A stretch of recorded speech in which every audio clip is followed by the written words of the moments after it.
There is a phone call in the third-to-last episode of Breaking Bad that says two completely opposite things at the same time. To the police listening in, it sounds like a man screaming hate at his wife. To the wife, it sounds like the last loving thing her husband will ever do for her. Both readings are true. Both were planned. The writer has said so on the record. There is no scene like that in The Sopranos. Not because Chase could not write one, because his show was not built to hold that kind of weight. This is a video about a specific claim. Walter White is a better written character than Tony Soprano. Not a better person, not a more realistic one, not a more beloved one. A better written one, built with more care, delivered on more fully, closed more cleanly. Both shows are great. Only one of them kept every promise it made about its main character. The case for which one did, and why, starts now. Section 1. The Two Pitches. Before we get into anything else, we have to start where every show actually starts. Not the first episode, not the opening shot. Further back than that. We have to start with the sentence the creator said out loud when they first explained what the show was going to be. Because that sentence, more than almost anything else, decides what the show can and cannot do for the next 6 or 7 years. Vince Gilligan had one sentence for Breaking Bad. He said it in interview after interview, and he said it from the very beginning, before the show was even picked up. The sentence was this: I want to take Mr. Chips and turn him into Scarface. That was it. That was the whole pitch. A good man, a kind and gentle teacher, is going to become a monster by the end of the show. You will watch it happen. You will watch every single step of it happen. And at the end, you will look at the man on your screen, and you will barely recognize him as the same person you met in the first episode. David Chase had one sentence too. His sentence was different. His sentence was this: a mobster goes to therapy and has problems with his mother. That was the pitch for The Sopranos. Not a trajectory, not a destination, a situation. A man is in a room, sitting across from a therapist, and he has a complicated relationship with his mom. That's the show. Now I want you to sit with the difference between those two sentences for a moment, because almost everything in this video comes back to it. One sentence describes a journey. A man starts here, and he ends up somewhere very far away. And the whole point of the show is watching him make that trip. The destination is baked into the pitch. You cannot tell this story without reaching the end of it. If you never turn Mr. Chips into Scarface, you have failed at the thing you said you were going to do. The other sentence describes a room. A man sits in a room. He has things to talk about. The show is the conversation. There is no destination baked in, because a therapy session doesn't have a destination. It has themes. It has recurring problems. It has moments of insight and moments of backsliding. But it doesn't really go anywhere in the way a journey goes somewhere. It just keeps happening, week after week, until one day it stops. This is not me being unkind to The Sopranos. I want to be very clear about that, because we are going to be making some hard comparisons in this video, and I don't want anyone walking away thinking I don't love both of these shows. I do. The Sopranos changed television. Without The Sopranos, Breaking Bad doesn't exist. Without Tony, there is no Walt. Everyone who has ever written a dark and difficult man on a prestige drama owes David Chase a debt they cannot repay. That is simply true, and I'm going to say it more than once in this video, because it needs saying. But I'm also going to say this, and I'm going to keep saying it. A pitch is a promise. The words a creator uses to describe their show are the contract they are writing with the audience, whether they know it or not. And the two pitches I just read you are fundamentally different kinds of promises. Gilligan's Promise has a shape. It starts at one point. It ends at another point. There is a line between those 2 points, and the line is the show. Every episode either moves along that line or it doesn't. If an episode doesn't move along the line, the writers have to ask themselves why it exists. Does it add to the journey? Does it deepen our understanding of the man making the trip? Is it earning its place on the line? If not, cut it. Fix it. Make it earn its place. Chase's Promise has no shape. It has a room and a man in the room. The show can stay in the room as long as it wants. It can leave the room and come back. It can follow the man home, to his other family, to the strip club he owns, to the woods where his men are burying a body. But the question the show keeps returning to is not, where is this man going? The question is, who is this man, right now, in this moment, and what is bothering him today? Those are completely different questions. They produce completely different shows, and they produce completely different kinds of writing. When you have a destination, every scene can be measured against it. Does this get us closer to Scarface? Does this make the transformation feel more real, more earned, more inevitable? If yes, the scene stays. If no, the scene goes. That's a writing rule, a strict one. And Gilligan's writer's room held to it for 6 years with nearly religious discipline. When you don't have a destination, every scene has to justify itself on its own terms. Is this scene interesting? Is it true to who this man is? Does it reveal something new about him or about the world he lives in?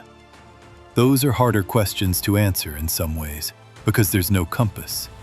There's no finish line to measure against. There's just the writer, the character, and the question of whether this hour of television feels honest. Both approaches are valid. I want to keep saying that.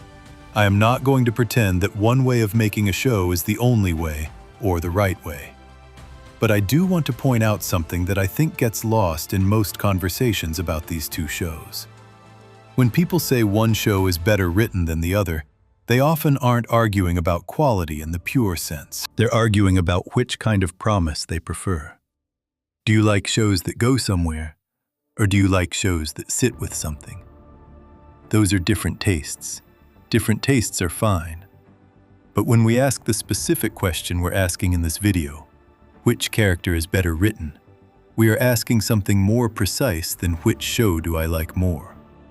We are asking which character was built with more intention, delivered on more fully, and completed with more care. And when you ask that question, the pitch matters. The pitch matters a lot. Because the pitch determines what the writers have to do to succeed. Gilligan had to succeed at something very hard. He had to take a man the audience loves at the start, and slowly, carefully, step by step, turn him into a man the audience fears by the end. Not flip a switch, not skip a season, not hand-wave it with a backstory reveal. Every step of the change had to be shown. Every step had to feel earned. If any step felt cheap or forced, the whole show would collapse. The audience would stop believing in Walt. And once the audience stops believing, the show is over. Chase had to succeed at something very different. He had to make a difficult man interesting for 6 years without ever letting him off the hook. He had to show us a killer and a cheater and a liar and make us unable to look away. He had to build a world so rich and specific that we would keep coming back to it even when the man at the center of it was not growing, not changing, not becoming anything new. That's also hard, maybe even harder in some ways, but it is not the same job. And here's where the writing difference starts to show up. When you have to earn a transformation, you have to build the road carefully. You have to plant seeds early that will bloom later. You have to make sure that when Walt does something terrible in Season 5, we can look back at Season 1 and see the first tiny hint of it. That's craft. That's engineering. That's a writer's room treating the character like a blueprint and holding themselves to every single line on that blueprint. When you have to make stasis interesting, you have to build texture. You have to make every scene feel alive. You have to fill the world with characters who feel like real people. And you have to let the mood of the show do more of the work than the plot of the show. That's also craft. Different craft. Craft that The Sopranos does better than almost any show in history, honestly. But ask yourself this. If you went back and rewrote Breaking Bad without Walt's transformation, what would you have? A show about a chemistry teacher who made meth for a while and didn't really change? That's not Breaking Bad.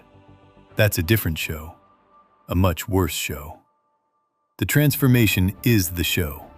You cannot take it out. Now ask the same question about The Sopranos. If you went back and rewrote The Sopranos, with Tony actually changing, actually getting better, actually becoming a different man because of therapy, what would you have? Also a different show. Also, probably a worse show. Because Chase's whole argument, the thing he was actually saying with 6 years of television, is that people like Tony don't change. Therapy doesn't save them. Insight doesn't save them. They are what they are, and they will keep being what they are until the day they stop being anything at all. So in a strange way, both shows are getting exactly the thing they promised.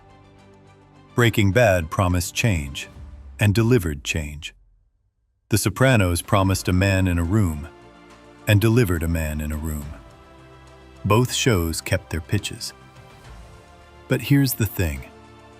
A pitch that asks more of you and gets delivered on is a harder writing achievement than a pitch that asks less of you and gets delivered on. I don't say that to be cruel to Chase. I say it because it's just structurally true. The bar Gilligan set for himself was taller. The gap he had to close was wider. The audience had to come with him every single step of the way, or the whole thing fell apart. And somehow, miraculously, they did. There's a moment in interviews where Gilligan talks about this. He says that television, before his show, was built on keeping characters the same, because shows need to run for years and years. Characters who stay the same are easier to keep writing. Characters who change burn themselves out. He looked at that rule and decided to break it on purpose. He decided to make the change the whole point. Chase, talking about his own show, talks about completely different things. He talks about his relationship with his mother, which he used to build Livia, Tony's mom. He talks about his own therapy, which he used to build Dr. Melfi. He talks about wanting to make something that felt like the movies he loved growing up. The movies where things didn't always wrap up neatly, where the ending didn't always give you what you wanted. Those are not the notes of a man trying to build a transformation.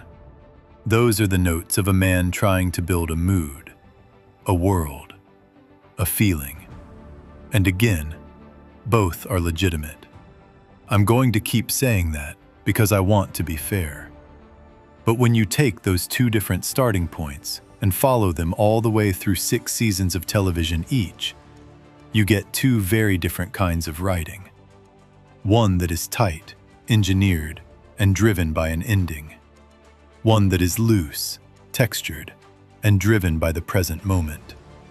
The question we are going to spend the next few hours on is this: which one of those approaches produced the better main character?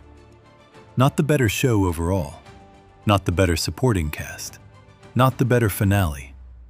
The better main character, measured as a piece of writing, built by writers across many years of careful decisions. I think the answer is Walt. I think it's Walt because the job of writing him was harder, and the writers pulled it off.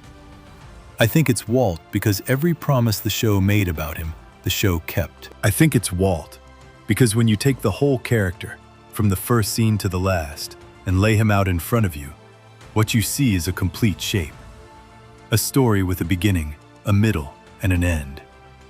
A man who was one thing and then became another thing, and the whole process is visible, step by step, on the screen.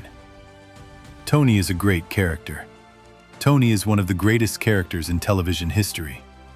But Tony is not a complete shape. He is a portrait. A deep, haunting, beautifully painted portrait of a man who cannot become anything other than what he already is. And portraits are not the same thing as stories. They can be just as good, sometimes better, but they are not the same.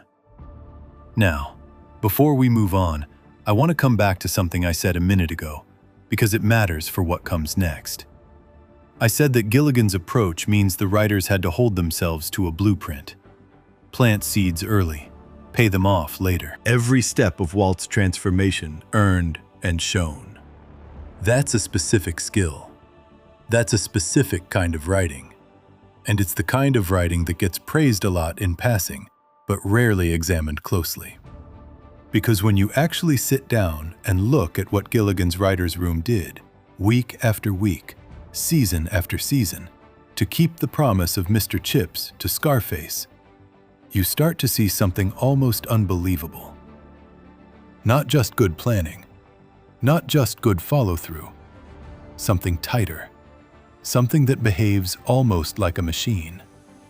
A machine built out of small objects, early choices, and quiet warnings, all of which come back to mean something later. A machine so careful that when you re-watch the show, you start noticing the gears. Before we move on, if you're enjoying this analysis, please consider subscribing. It helps the channel tremendously. That machine has a name. It's an old rule in writing, older than television, older than film. And Breaking Bad uses it so often and so well that it's worth spending a whole section just talking about how it works, what it does, and why The Sopranos never really needed it. Let's get into that next. Section 2. The stasis problem. Okay, before we go any further, I want to stop for a second and acknowledge something that might already be nagging at some of you. When I said at the end of the last section that we were going to talk about a machine that Breaking Bad built and that The Sopranos never needed, some of you might have thought, hold on, that's not fair. Just because The Sopranos didn't build that machine doesn't mean it couldn't have. Maybe Chase just chose not to. Maybe the stillness of Tony's character isn't a writing failure. Maybe it's a writing choice. And to that, I want to say something very clearly. You are right. It is a choice. Chase made it on purpose. He made it because he believed something very specific about human beings. And he built his show around that belief. We're going to spend this whole section on what that belief was, and why it produced the kind of character Tony is, and why that choice, even though it is a real and serious writing choice made by a brilliant writer, still ends up putting Tony at a disadvantage when we compare him to Walt as a piece of writing. Let me start with what Gilligan said, because I mentioned it briefly last section, but it deserves a closer look. Gilligan has talked in several interviews about the state of television when he was coming up as a writer. The way he describes it, television had a rule. The rule was that your main character couldn't really change, because if your main character changed, the show would end. Think about every long-running show you've ever seen. The detective is still solving cases in season 10. The doctor is still doing surgeries. The cop is still a cop. The friends are still friends. Why? Because the show is the thing. The show is the product. If the character grows out of the show is over. So you don't let them grow. Gilligan looked at that rule and decided it was boring. He decided that the whole point of his show would be breaking that rule on purpose. He would build a show where the main character changed, and the change would be the show. And when the change was finished, the show would end. That's a huge swing. That's a genuinely new idea for television, or at least a new way of using an old idea. And it meant Gilligan had to sign up for something that most television writers never have to deal with. He had to sign up for an ending. A real one. A final one. A place where the story stops because it has finished, not because the network pulled the plug. Now, Chase. Chase came at television from a different direction and with a different belief. I want to be careful here because I don't want to put words in his mouth. But based on many interviews he has given, and based on what the show itself actually does over its 6 seasons, I think we can say something fairly for sure. Chase believes that people like Tony don't change. He doesn't just believe it as a writing choice. He believes it as a statement about the world. People who are who Tony is, people who grew up the way Tony grew up, people who did the things Tony did, those people cannot be saved by therapy. They cannot be saved by love. They cannot be saved by insight. They are what they are, and they will continue to be what they are until something, usually violence, stops them. That's not a small thing to say. That's a real position. That's a philosophy. And Chase spent 6 years making a show that argued for that philosophy, scene by scene, episode by episode, with the full weight of his writing room behind him. He believed it so strongly that when Tony seems to be making progress, the show almost always punishes him for it. Tony has moments of real insight. He sees things about himself. He hears what Dr. Melfi is telling him. And then he walks out of the office and hurts someone, or cheats on his wife, or kills a man with his own 2 hands. The insight never sticks. The insight never earns him anything. The show will not let it. That's the stasis. That's what it looks like when a show is built on the idea that the main character cannot change. Every time Tony approaches the edge of growth, the writers pull him back. Not because they don't care about him, because they believe that's what real people like him would actually do. I want to give you a specific example, because I keep saying this in general terms, and I want to make it concrete. There is a moment in the show where Tony really seems to be getting somewhere in therapy. He has a breakthrough about his mother. He sees, maybe for the first time, what she did to him growing up. He feels it. The audience feels it. This is the kind of moment that, on almost any other show, would mark a turning point, a before and after line. The character would walk out of that session and slowly start doing things differently. Maybe not all at once, maybe slowly, but differently. That's not what happens. Tony walks out of that session, and for a little while he seems lighter, and then he slides right back. Nothing has changed. The insight was real. The feeling was real. But the man it happened to is the same man he was before, and he will be that same man in every episode that follows. Melfi keeps working with him. Tony keeps coming back. Sometimes she gets through. Sometimes she doesn't. But the man in the chair across from her is the same man, session after session, year after year. That is the whole design. Now here is the hard question, and this is where the section really starts. Is that good writing or bad writing? I genuinely believe the answer is good writing. Chase is doing something specific, and he is doing it on purpose, and he is doing it very well.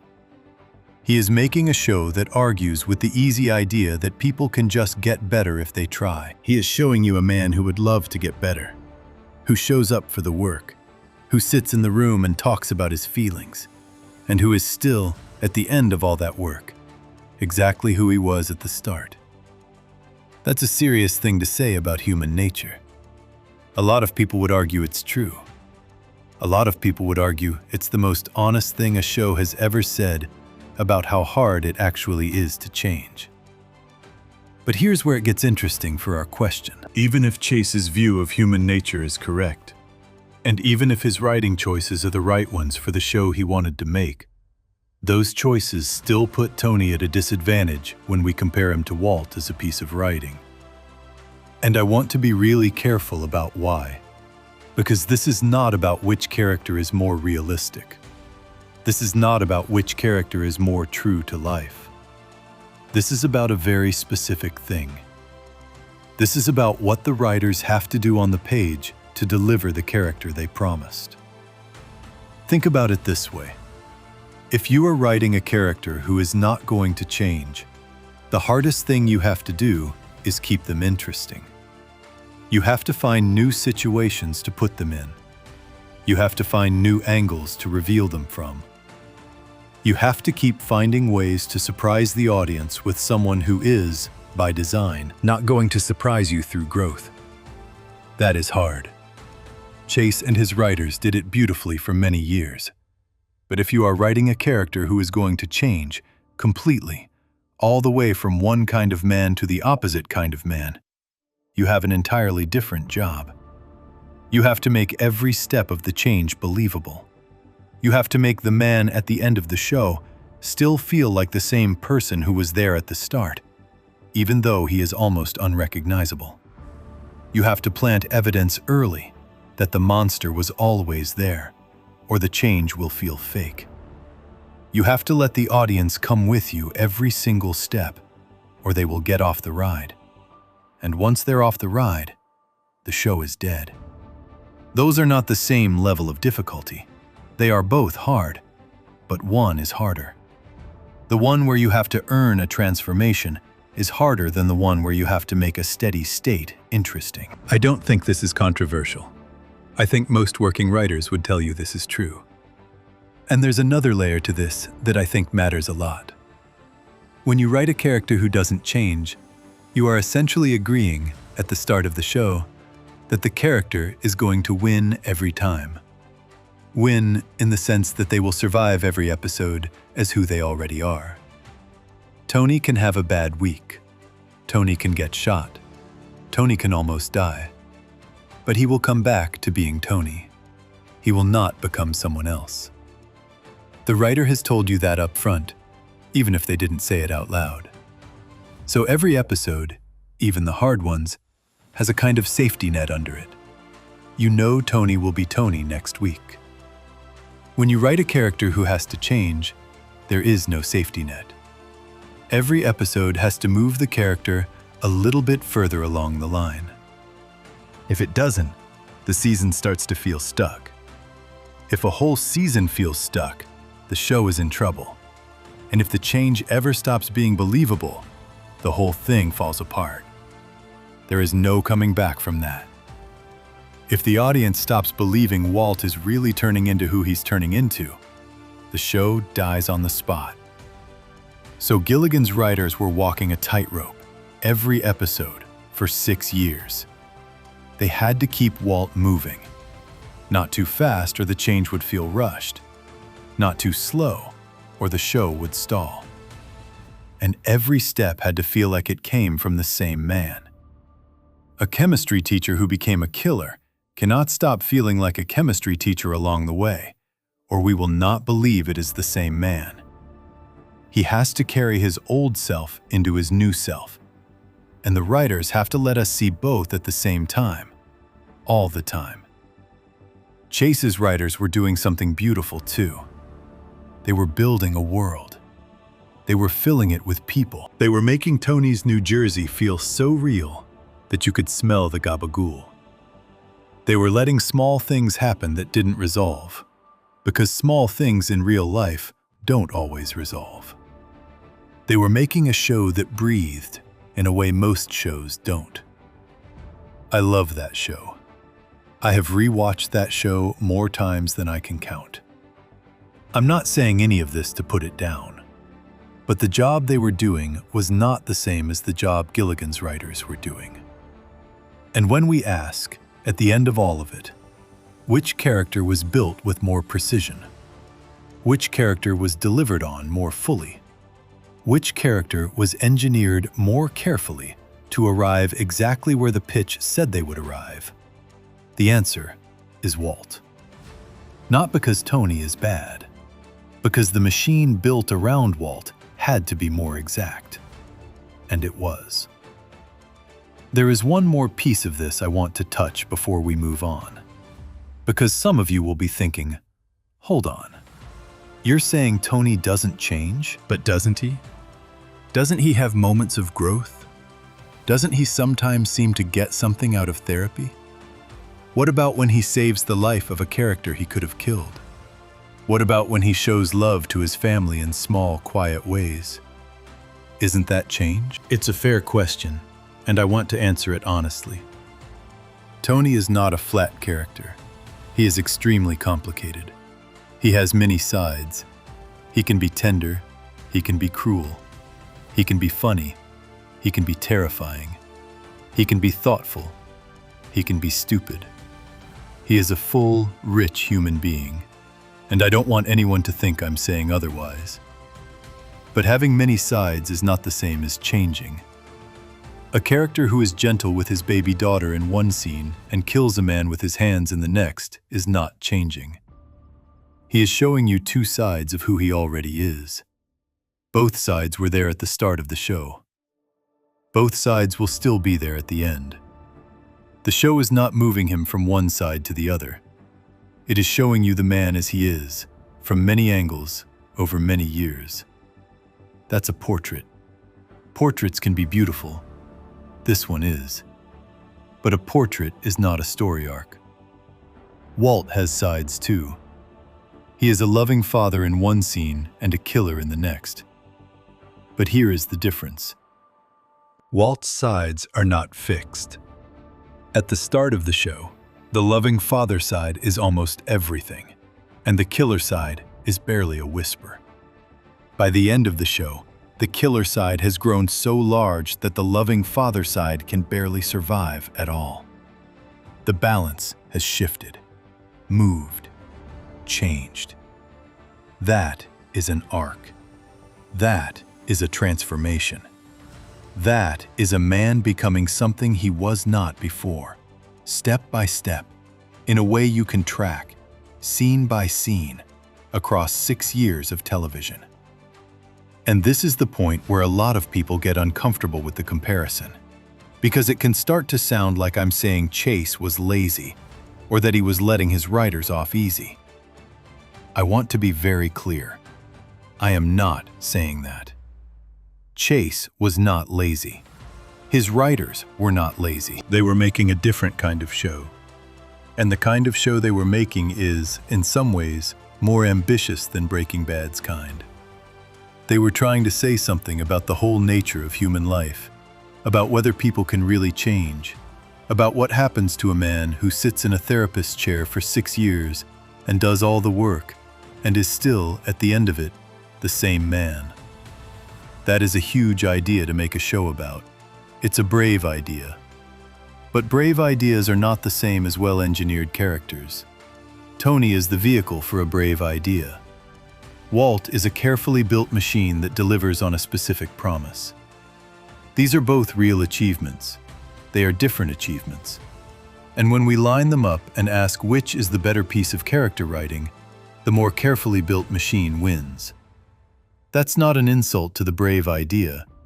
That's just the answer to the specific question we're asking.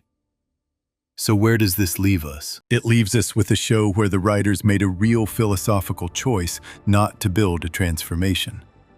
And another show where the writers made a real philosophical choice to build one. Both choices were honored. Both shows are great.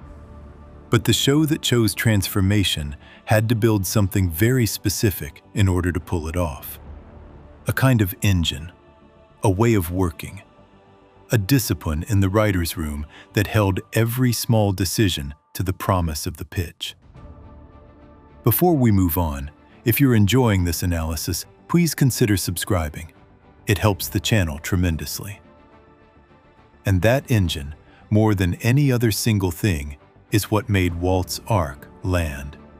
It's what made every step feel earned. It's what made the end feel like the only possible end. It's a tool older than television, older than film, older than almost any story you've ever heard. And Gilligan used it more carefully, more patiently, and more ruthlessly than almost any writer in television history. That tool is what we are going to talk about next. Section 3. The corruption arc as a delivery system. There is a writing idea as old as storytelling itself. Not hundreds of years old, thousands. People were telling this kind of story around fires before there were books, before there was writing at all. The idea is so old and so common that it has a name, and the name shows up in almost every book about how to build characters. It is called the corruption arc. And Walter White is, without question, one of the cleanest, most careful, most completely delivered corruption arcs ever put on a television screen. A corruption arc is one of a small handful of story shapes where the main character ends up worse than they started. Not sadder, not wiser, worse. Morally worse. A person who was, in some real way, good at the start, becomes, in some real way, bad by the end. And the arc is the trip between those 2 points. Every step of the trip has to feel like it came from somewhere inside the character, not like it was done to them by the world, like it was done by them because of who they were and who they were willing to become. A corruption arc is hard to write, and there is a reason why. The audience has to come along for the ride. If the character falls too fast, the fall feels fake. If the character falls too slow, the show drags. If the character falls for reasons that don't feel like their own, the audience checks out. And if the character falls without ever showing the person they used to be, the loss means nothing. The whole point of a corruption arc is that the bad person at the end was already inside the good person at the start, just buried, just waiting for the circumstances of the show to give that buried self the room to come out. That is a tightrope. Walk it well, and you get one of the most powerful stories a show can tell. Walk it badly, and the whole thing collapses. Walt's arc is the tightrope, walked all the way across, without a single step that does not feel earned. Let's look at how Gilligan and his writers actually built it, because the construction is worth seeing clearly. It starts with something every good corruption arc needs: a false belief. A lie the character tells themselves about why they are doing what they are doing. For Walt, the lie is famous. The lie is, everything he does is for his family. The lie is there from the very first episode. He has cancer. He has a wife. He has a son with cerebral palsy. He has a new baby on the way. He has no money. He is going to die. So he is going to cook meth, just for a little while, just enough to leave something behind, and then he is going to stop. That is what he tells himself. That is what he tells his wife later when she finds out. That is what he tells Jesse. That is what he tells the audience, over and over, for years. And the audience believes it, at first, because it is believable, because it fits the man they met in the pilot. A mild, quiet, beaten-down chemistry teacher whose life has been stolen from him, and who now has one last chance to do one real thing before he dies. That is a sympathetic reason to break bad. That is a reason almost anyone could picture themselves agreeing with, under the right pressure. But a corruption arc does not let the lie stay clean. A corruption arc tests the lie, again and again. It gives the character chances to stop. Real chances. Chances where the goal they said they were chasing has already been reached, and they could just walk away, and nobody would ever know. And every time one of those chances comes, the character has to make a choice. Walk away and prove the lie was true, or keep going and prove the lie was a lie. Walt gets those chances, more than once. He gets money, Real money. Enough money to do exactly what he said he wanted to do. Enough to leave his family set up, to pay for his treatment, to walk away. And he does not walk away. He keeps going. Every time. He makes excuses. The money is not enough. It is not safe yet. There are loose ends. Someone is threatening him. Someone might come after his family. There is always a new reason. And every new reason peels one more layer off the lie and leaves the truth underneath a little more visible. The truth underneath, the thing the show is slowly uncovering, is something Gilligan has talked about very directly in interviews. He has said more than once that success does not change a person so much as it reveals who they always were. Walt was not a good man who became a bad man. Walt was a prideful, angry, broken man who had spent his whole life pretending to be mild and kind because the world had not given him enough power to be anything else. The cancer gave him an excuse to stop pretending. The meth gave him a place to put the pride. And every season of the show peels one more layer of pretending off the man until the man at the bottom of the pile is Heisenberg. That man was always there. The show's job was to make the audience see him slowly, so that when the end came, they could look back and realize he had been visible the whole time. Compare this to Tony, because this is where the difference between the two kinds of writing really shows up. Tony also has a lie he tells himself. Tony's lie is that he is a businessman. He has a family. He runs a waste management company. He is not really a criminal in the way the movies make criminals out to be. He is a regular guy from a regular neighborhood trying to make a living. The therapy sessions with Melfi circle around this lie for years.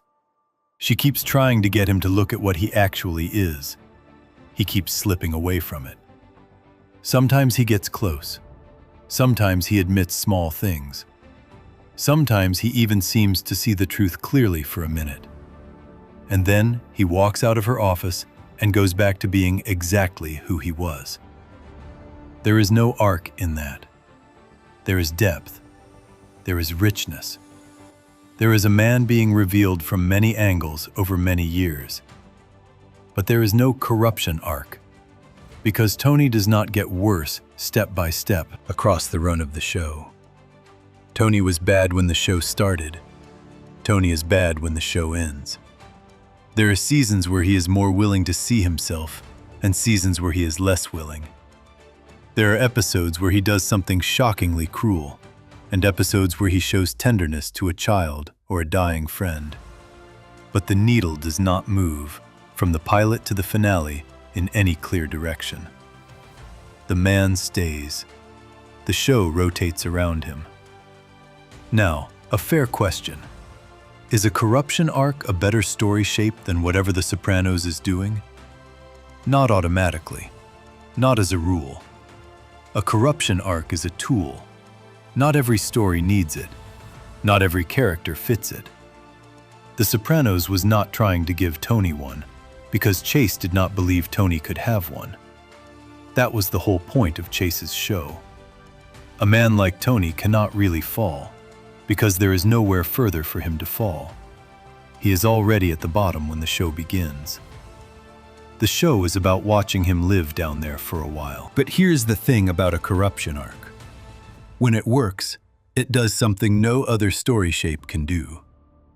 It lets the audience feel the weight of change. It lets them carry the man from episode 1 with them, all the way through to episode 62. And then look at the man who is standing there and feel, in their bones, the distance between the two. That is a feeling that can only be earned. It cannot be faked. It cannot be told. It has to be shown, step by step, until the audience arrives at the end, having walked every inch of the road themselves. Walt earns that feeling. By the time the show is ending, an audience that started out rooting for Walt is rooting against him.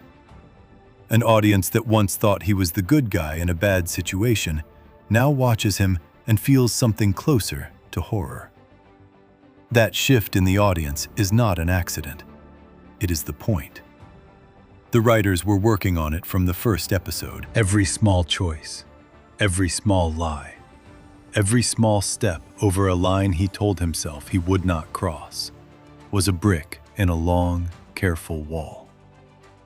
By the end, the wall is so tall that the audience cannot see the man they met in the pilot anymore. And then, in one of the most perfect moments the show ever wrote, Walt himself admits it. He tells Skyler in the final episode that he did not do it for the family. He did it for himself. He liked it. He was good at it. He was alive. The lie is gone. The false belief has been pulled out of him, and what is left is the truth the show has been walking toward for 6 years. That is a corruption arc, delivered cleanly, from start to finish, with no shortcuts and no cheats. Almost no show on television has ever done that. Almost no character on television has ever had that kind of complete shape. Tony does not have that shape. Tony cannot have that shape. Chase would not let him. Because Chase believed, and the show believed, that a man like Tony is not on a trip. He is on a wheel. He goes in circles. He sees something, forgets it, sees it again, forgets it again. And the circles keep going until the wheel stops spinning because the man at the center of it is dead, or gone, or worse. There is no admission of the lie. There is no final moment where Tony looks at Melfi, or at Carmela, or at the camera, and says, "This was me all along." Because Chase believed that moment is not something men like Tony are capable of. A corruption arc requires a man who can, at the end, see himself clearly. Tony cannot. That is the show's whole thesis about him. Now, a hard and fair thing to say. If the question were, which show has the more honest view of how real people actually behave, many viewers would say The Sopranos. And they might be right. Real people mostly do not have clean arcs. Real people mostly circle their own lies for years without ever fully seeing them. Real people rarely get a final scene where they confess the truth in a sentence. Chase's view of human nature has a hard, unsentimental honesty that Gilligan's view does not always share. Gilligan, in his own words, has admitted he wanted biblical justice in his show. He wanted consequences. He wanted the arc to complete. That is a choice that feels good to an audience, but may or may not match the way real life actually works. But the question being asked here is not which show is more realistic. The question is, which character is better written? And better written, in the specific way this video is defining it, means a character who is built with a shape, and who is delivered to the end of that shape without the writers losing control along the way. A corruption arc is a shape, a beautiful one. Walt has it. Tony does not. That is not because Chase failed. That is because Chase chose. But the choice to deliver a complete arc is harder than the choice not to. And the execution of that harder choice is one of the strongest pieces of evidence for the argument being made here. There is one more thing worth saying before moving on. A corruption arc is not just about the character. It is about the show around them. A corruption arc requires every other part of the show to support the fall. The supporting characters have to react to it. The world has to change because of it. The stakes have to rise as the character sinks. If any part of the show goes out of sync with the arc breaks. So when Walt's arc works, it is not just Walt's writing that made it work. It is every writer in the room, every director, every small choice about what a secondary character says or does in response to what Walt has just done, all pulling in the same direction. all season after season. That kind of coordination is an enormous writing achievement. It is, in some ways, the hardest part of the job. Not writing one good scene, not writing one good episode.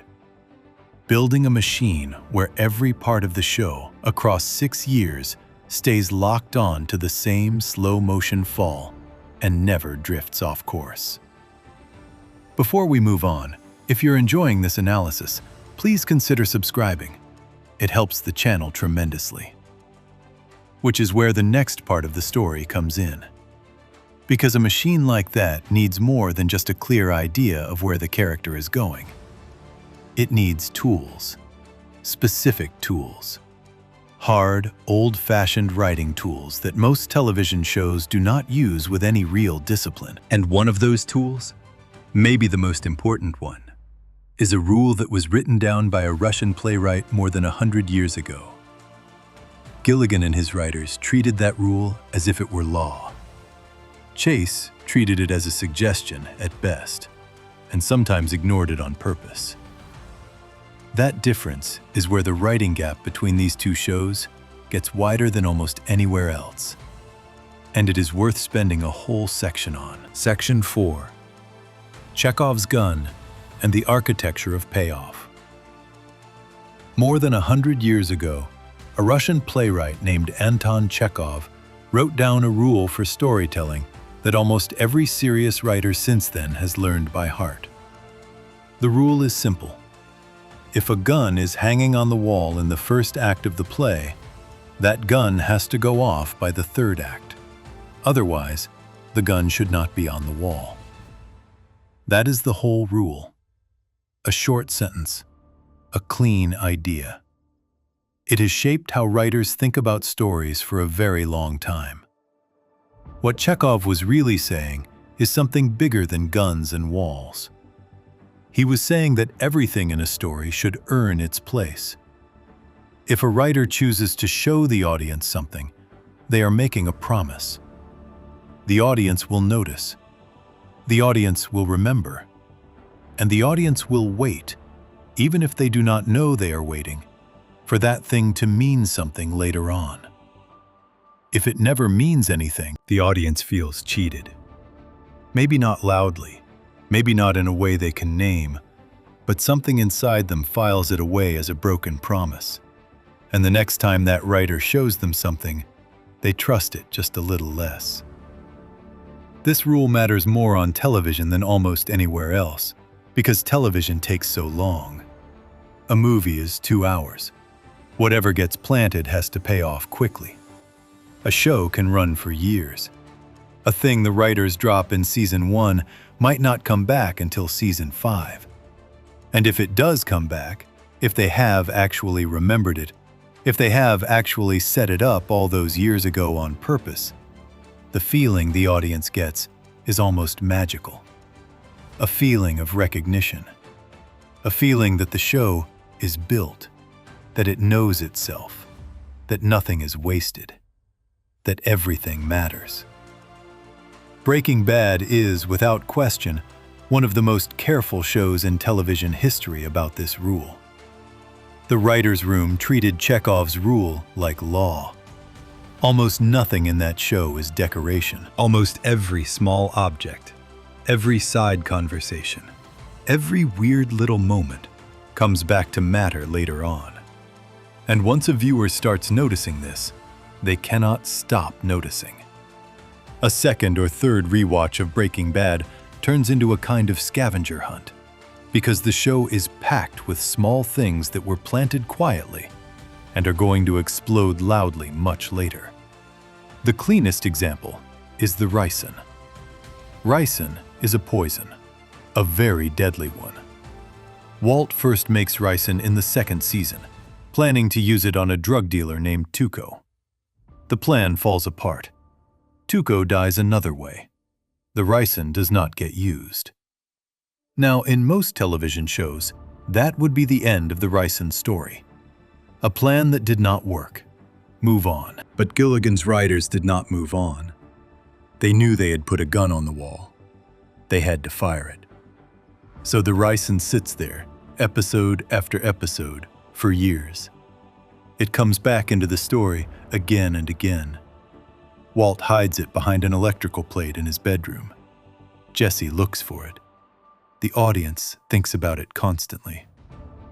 And finally, in the last episode of the whole show, the ricin goes off. It is used.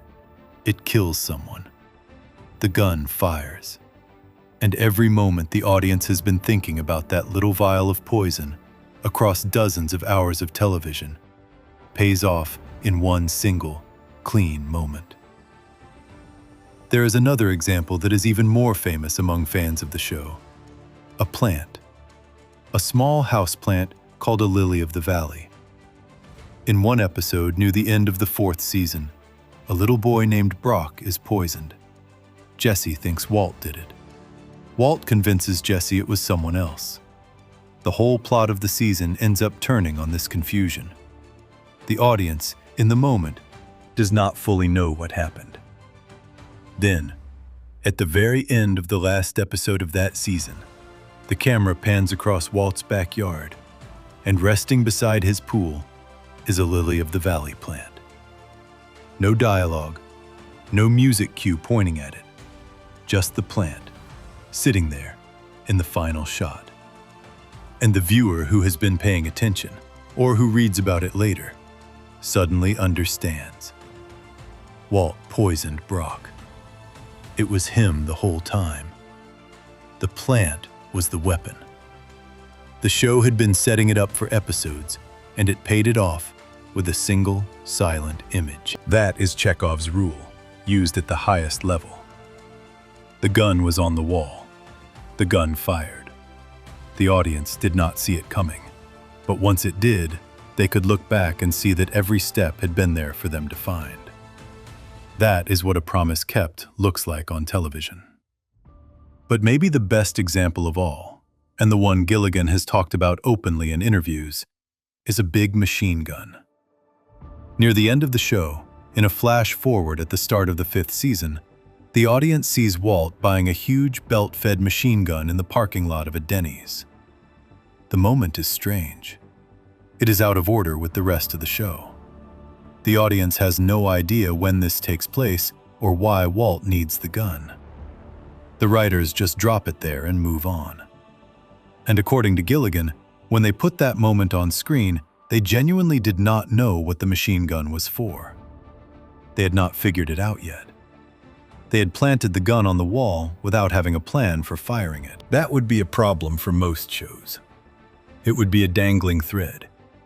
It would be a broken promise, but Gilligan's writers refused to let it become one.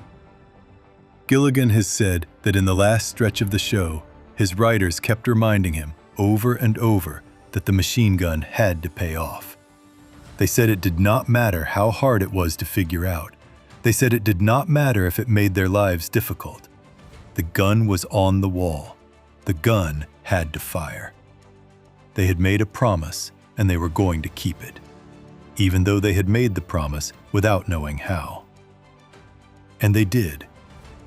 In the final episode, Walt builds a rig that lets the machine gun fire on its own, and uses it to kill the last group of bad men standing between him and the end of his story.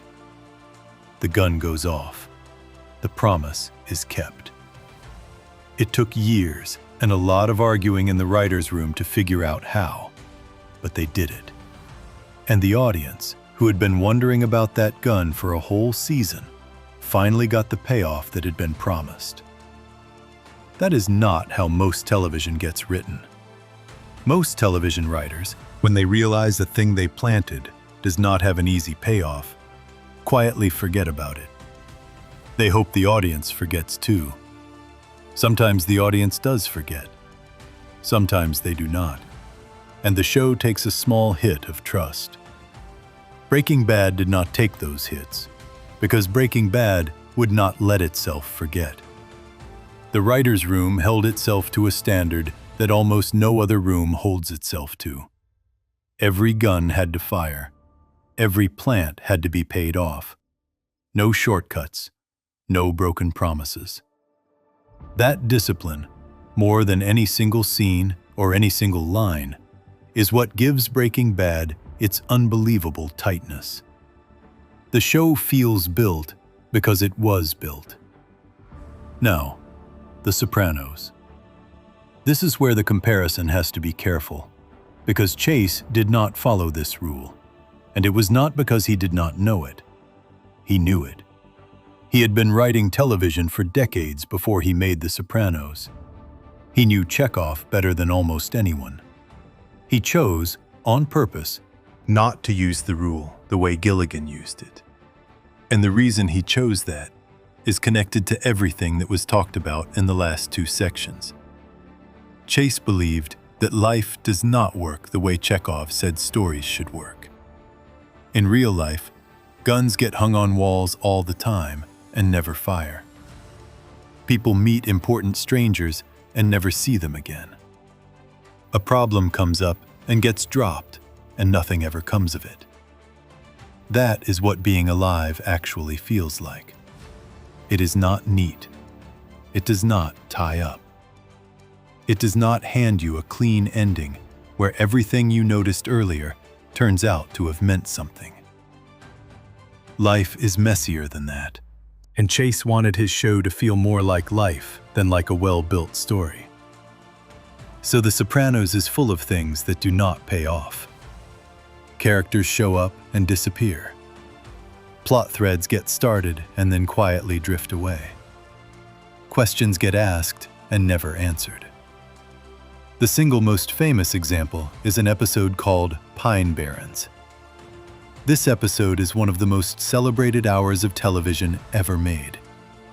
Many critics have called it one of the best episodes ever put on television, full stop. In it, two of Tony's men get sent out to collect a debt from a Russian man.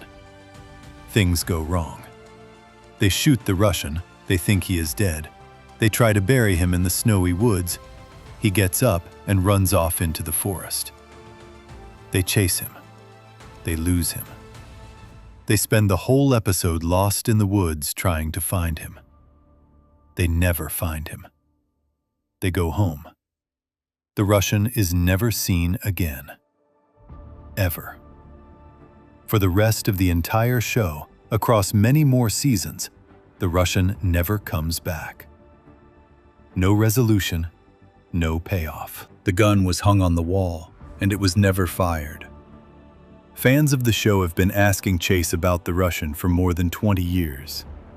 Chase has made it clear, more than once, that the Russian is not coming back. That was the point. Real life is full of Russians who run off into the woods and never show up again. The mystery is the thing. The lack of resolution is the feeling the episode was going for. That is a real artistic choice. It is a brave one. Many viewers love the show more because of it. But step back and look at it as a piece of writing, and there is no way around what happened. A promise was made to the audience. The promise was broken. On purpose. For good reasons, but broken. Compare that to how Breaking Bad would have handled the same situation. If Breaking Bad had planted a Russian running off into the woods in Season 1, by Season 5 he would have come back. And he would have come back in a way that mattered. And the audience would have felt the snap of the gun firing. Because that is what the Breaking Bad writers' room did. It is what they did every time. They did not plant anything they were not willing to pay off. And once they had planted something, they would tear their hair out in the writers' room for weeks to figure out how to deliver the payoff. Gilligan has talked about literally pounding his head against the wall, trying to figure out the machine gun. That is the difference. One room would sweat blood for a payoff. The other room would sometimes walk away from it, on purpose. Now, here is where this has to land carefully.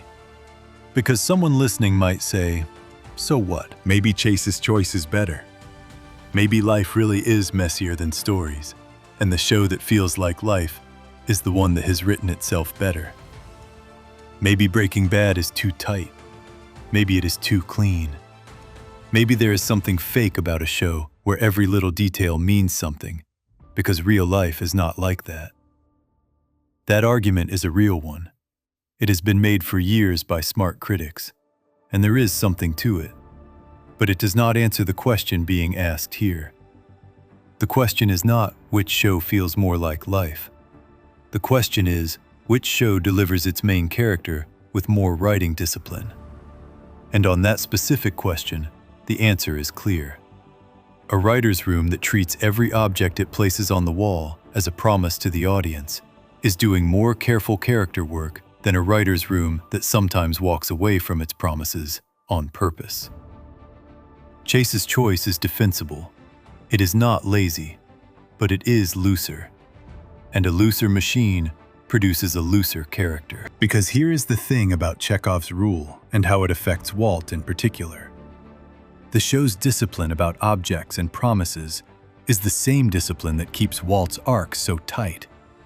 The ricin, the plant, the machine gun, those are not just plot tricks. They are extensions of the way the writers thought about every single thing in the show. The same care they put into remembering a little vial of poison for 5 seasons is the same care they put into remembering who Walt was in the pilot when they wrote his scenes in the finale. That discipline applies to character just as much as it applies to plot. A room that refuses to forget a plant in a backyard is a room that will also refuse to forget who its main character was when he began. And a character written by that kind of room will, by the end, have a completeness that a character written by a looser room simply cannot match. That is why this particular section matters so much. It is not about who wrote cleverer setups. It is about what kind of care the writer's room was capable of sustaining, across years, across dozens of hours of television, without letting anything slip. Breaking Bad's room could sustain it. The Sopranos' room, by choice, sometimes did not.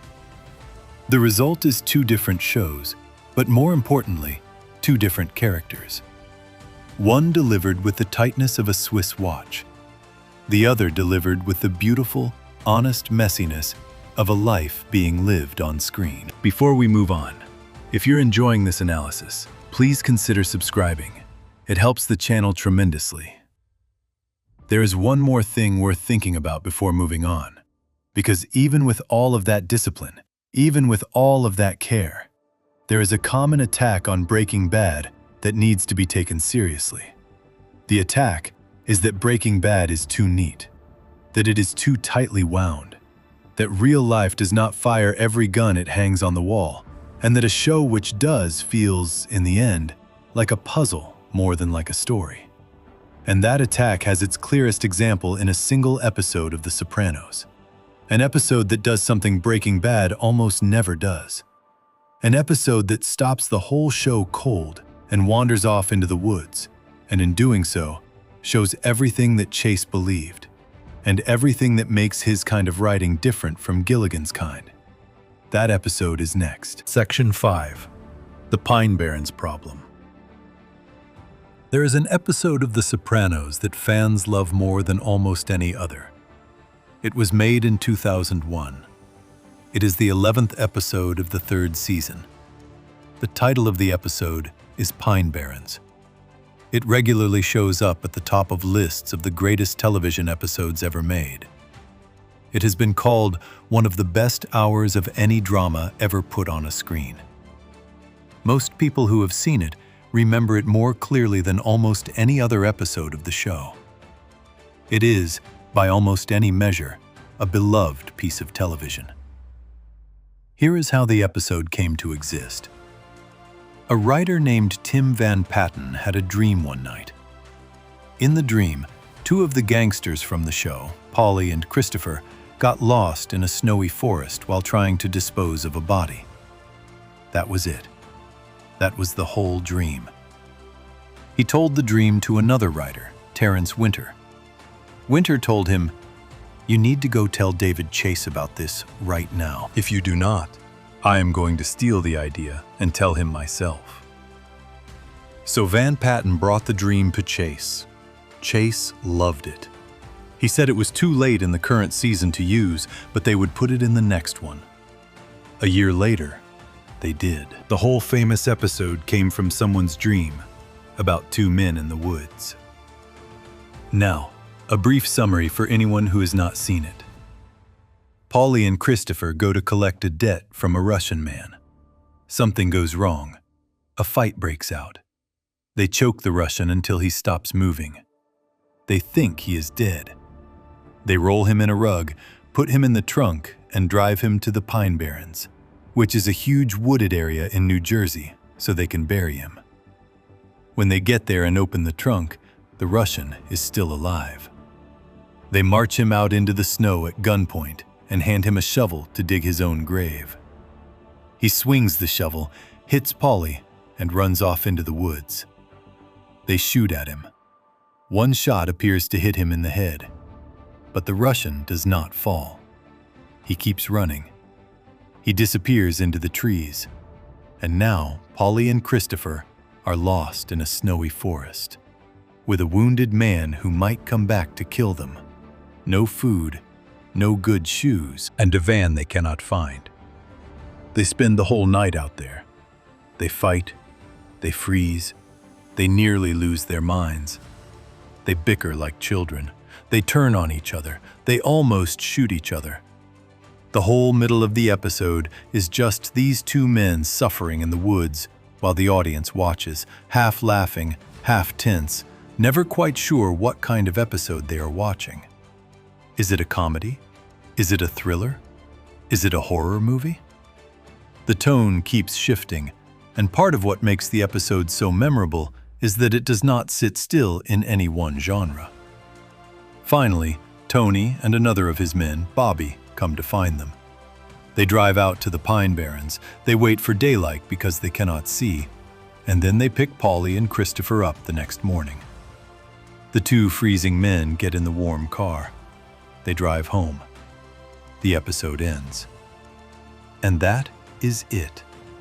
The Russian is never found, never caught, never killed. He is just gone. He ran off into the woods bleeding, and he was never seen again. In any episode, in any season, for the rest of the entire show. Fans have spent more than 20 years asking David Chase what happened to the Russian. Chase has said, repeatedly, that the Russian is not coming back. That was the point. The Russian running off into the woods and never being heard from again is the point. Now step back for a moment and look at what just happened, from the point of view of how a show gets built. An entire hour of one of the most expensive, most closely watched television shows ever made was spent on a chase that leads nowhere, a mystery that is never solved, and a threat that is never resolved. The writers did not forget about the Russian. They chose to never bring him back, on purpose, for their own reasons.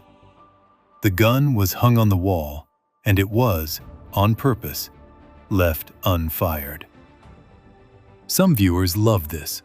Many do. For those viewers, the Russian not coming back is exactly what makes the episode perfect. It feels like real life. Real life is full of people who disappear and never show up again. Real life is full of mysteries that just end without any proper solution. Real life is full of moments that should have mattered and then, somehow, did not. For these viewers, Pine Barrens is a kind of statement. It is the show saying to the audience, do not expect life to tie itself up in a bow for you, because we are not going to tie it up in a bow for you either. Other viewers, even viewers who love the show deeply, have spent 20 years feeling a small, nagging itch about the Russian. Not because the episode is bad. The episode is great. But because something was hung on the wall, and it was never fired. And part of the human brain refuses to let go of that. That is not a stupid reaction. That is how stories work. Once an audience has been told to pay attention to something, they keep paying attention, even if the show moves on. The Russian was promised as something that mattered. For the audience, he still feels like something that mattered. For the show, he was a ghost meant to drift away. Both reactions are real. Both are honest. And the choice to leave the Russian loose was a brave, creative choice. It was not laziness. Chase and his writers knew exactly what they were doing. They wanted the episode to end with that feeling of a thing left undone, because the whole show was about the feeling of things left undone. Tony cannot finish his therapy. Tony cannot finish his relationship with his mother. Tony cannot finish the work of being a better husband or a better father.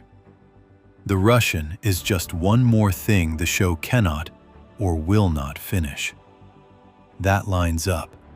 That is consistent. That is the show Chase was making. But now compare it to how Breaking Bad would have handled the same story. Because this is where the question of which show is better written at the level of character gets sharper. Breaking Bad would not have started a story it was not willing to finish. If a writer's room in that show had pitched a Russian who runs off wounded into the woods, the very next question in the room would have been, okay, how does he come back? When does he come back? What does it mean when he comes back? What does his coming back do to Walt, to Jesse, to the main arc? If no one in the room could answer those questions well, the Russian would not get written into the script in the first place. And if the Russian did get written in, the writers would tear themselves apart for episodes on end, figuring out how to bring him back in a way that mattered. That is what happened with the machine gun, as talked about in the last section. The writers had planted something without a clear plan, and they hated themselves until they figured out how to pay it off. They did not let go. They did not move on. They paid the debt they owed to their own earlier writing. 2 different rooms, 2 different rules. Both brilliant, but very different. Now, someone listening might still want to push back on all of this, and it is worth addressing the pushback honestly. The pushback would go something like this. Pine Barrens is better television than almost any single episode of Breaking Bad. It has better atmosphere. It has better tone. It has better comedy. The bickering between Paulie and Christopher in the snow is funnier than almost anything Breaking Bad ever did. The visual of the 2 of them shivering in the dark, eating frozen ketchup packets, is one of the most unforgettable images in all of television. If Pine Barrens is the kind of episode a show can make by being loose and willing to wander, then maybe Loose and Willing to Wander is better than Tight and Disciplined. Maybe Breaking Bad, for all its care, never made an episode as alive as Pine Barrens. And if that is true, maybe the looser way of making television is actually the greater way. That argument has weight. It is not a weak argument. Pine Barrens really is that good. No one who loves television can deny it. And yes, Breaking Bad's tightness does come with a cost. The show can feel, at times, a little too planned, a little too clean, a little too much like every moment was picked up off a shelf and placed carefully in the right spot. There is something missing in that kind of show that Pine Barrens has in abundance. Call it breath. Call it air. Call it the feeling that the writers were willing to follow a dream into a forest and not ask it where it was going. But come back one more time to the question this video is actually asking. The question is not which show breathes more. The question is, which main character is better written? And a character is better written when the world around that character refuses to leak. When every thread connects back to them. When every object that shows up in their story shows up for a reason. When every promise the show makes about them gets kept. Pine Barrens is a miracle of mood and tone. But Pine Barrens is not really about Tony. Tony is barely in the episode. The heart of it is off to the side, in a snowy forest, with two characters who are not the main character of the show. And that tells the whole story about the Sopranos in one image. The show was willing to leave its main character sitting in his kitchen eating cold pasta, while it wandered off into the woods for a whole hour. Because the show was bigger than Tony. It was about a world. He was the biggest figure in the world, but he was not the whole point of the world. The show could leave him behind for an hour and come back and find him more or less where it left him. That is not a weakness of The Sopranos. That is how The Sopranos works. But it is a reason Tony, as a character, ends up less sharply drawn than Walt. Walt is the whole world of Breaking Bad. Everything in the show leads back to him. Every plant, every gun, every side character, every frozen desert road. The show cannot leave Walt behind for an hour, because without Walt, there is no show. That kind of gravitational pull on a main character, where every single piece of the storytelling bends toward them, makes them more complete, more finished, more fully delivered. A main character who carries his show is held to a higher standard of writing than a main character who shares his show with a world. Walt carries, Tony shares. Both are legitimate. One requires tighter writing. One requires more texture. But the tighter writing, which is the writing required to carry, is the harder writing.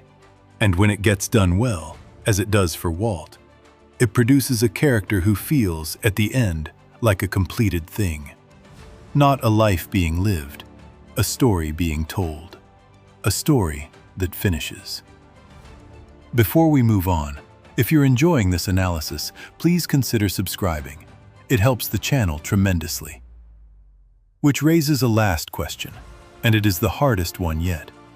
Because a story that finishes has to end at some point. And the ending is where every writer's real skill shows up. Every show eventually has to stop. Every main character eventually has to close their arc. How a show handles its ending is maybe the single most telling test of how well the show was written, all the way back to the beginning. Breaking Bad built toward one kind of ending, and pulled it off in a way most critics now call the greatest final stretch in television history. The Sopranos built toward a very different kind of ending, and pulled off something that people are still arguing about 20 years later. The difference between those two endings, and what they each reveal about the writing underneath, is where this whole comparison becomes impossible to ignore. Section 6. Ozymandias as a capstone. On the night of September 15, 2013, a single episode of television aired on AMC that people are still arguing about today. Not because they disagree, but because they are trying to figure out whether anything has ever been better. The episode was called Ozymandias. It was the 14th episode of the 5th season of Breaking Bad, the 60th episode of the whole show, and the third to last episode ever made. It was written by Moira Wally Beckett and directed by Ryan Johnson. And it is, by almost every measure a person could use, the most praised single hour of television in the medium's history. This is not a small claim. It is worth laying out the evidence before going any further, because the evidence is unusual. For more than 13 years, Ozymandias held a perfect 10 out of 10 rating on IMDb. More than 200,000 people voted on it. Almost every single one gave it the highest possible score.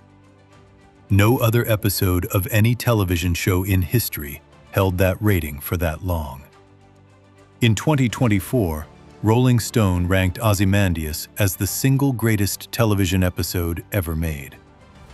Vince Gilligan himself, the creator of the show, has said on the record that he considers Ozymandias the best episode Breaking Bad ever had or ever will have.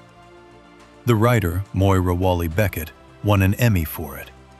Bryan Cranston won an Emmy for it. and a gun won an Emmy for it. The episode was a near total sweep. None of that, by itself, Means the episode is well written.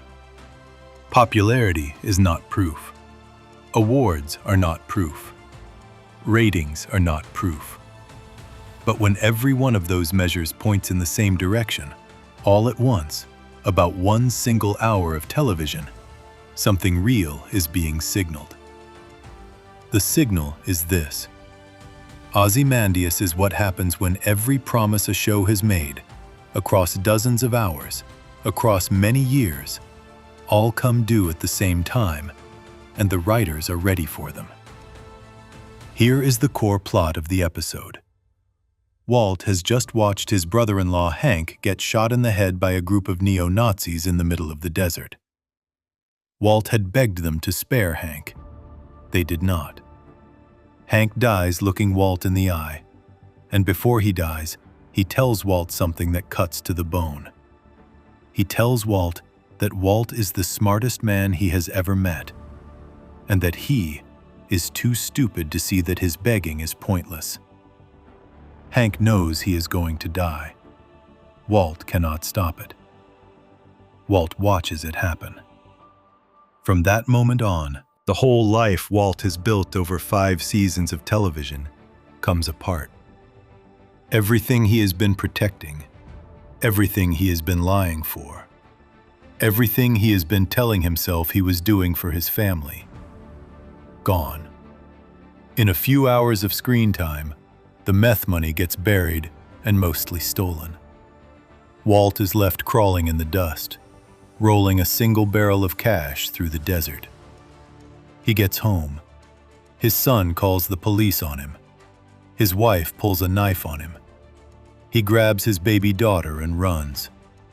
And in one of the most quietly devastating images in the whole show, he ends up in a van with a stranger, driving away from everything he had, toward a life alone in a small cabin in the middle of nowhere. That is the surface of the episode. But the surface is not why the episode is the greatest hour of television ever made. The surface is not why people who watched it on the night it aired said they had to pause halfway through, get up, walk around their apartment, and breathe. The reason is underneath. The reason is that almost every moment in Ozymandias is paying off something that the show planted long ago. Not some of the moments, almost all of them. Consider the opening scene of the episode. Before the main story starts, the show flashes back to the very first cook, years earlier, when Walt and Jesse were making meth together for the first time in a broken-down camper in the desert. The show takes the audience back to that camper. Walt is talking on the phone to Skylar, who is pregnant with their daughter. He lies to her about where he is. They pick a name for the baby, Holly. Then the flashback slowly fades, and when it does, the camper is gone, and in its place is the bare desert where Hank is about to die. The ground where the show began is the ground where it ends. The same patch of sand. The same man, but not the same man. The writers pulled the whole show together in a single, silent cut. Consider Hank's death. The show had been setting up Hank and Walt as opposites from the first episode. Hank, the loud, confident lawman. Walt, the quiet, timid teacher. For 5 seasons, the audience has been waiting for the moment when Hank finally figures out who Walt really is. It came in the previous episode. And now the payoff of that payoff happens in Ozymandias. Hank, having finally seen his brother-in-law clearly for the first time, dies at the hands of men Walt brought into his life. Walt watches, cannot stop it, and knows it is his fault. Every single hour of Hank's slow approach to the truth across 5 years paid off in one moment. Consider the Holly kidnapping. A desperate, lost Walt grabs his baby daughter and runs with her in his arms. He has nowhere to go. He has no plan. He only knows that his family has turned against him, and he cannot stand to lose another piece of himself. He drives her in his van and ends up changing her diaper in a public bathroom. In that bathroom, Holly says the word "Mama" over and over, looking for her mother. That one word breaks something in Walt, something that had not been fully broken yet, and he drives her home. He leaves her at a fire station. It is one of the only genuinely unselfish things he does in the entire show.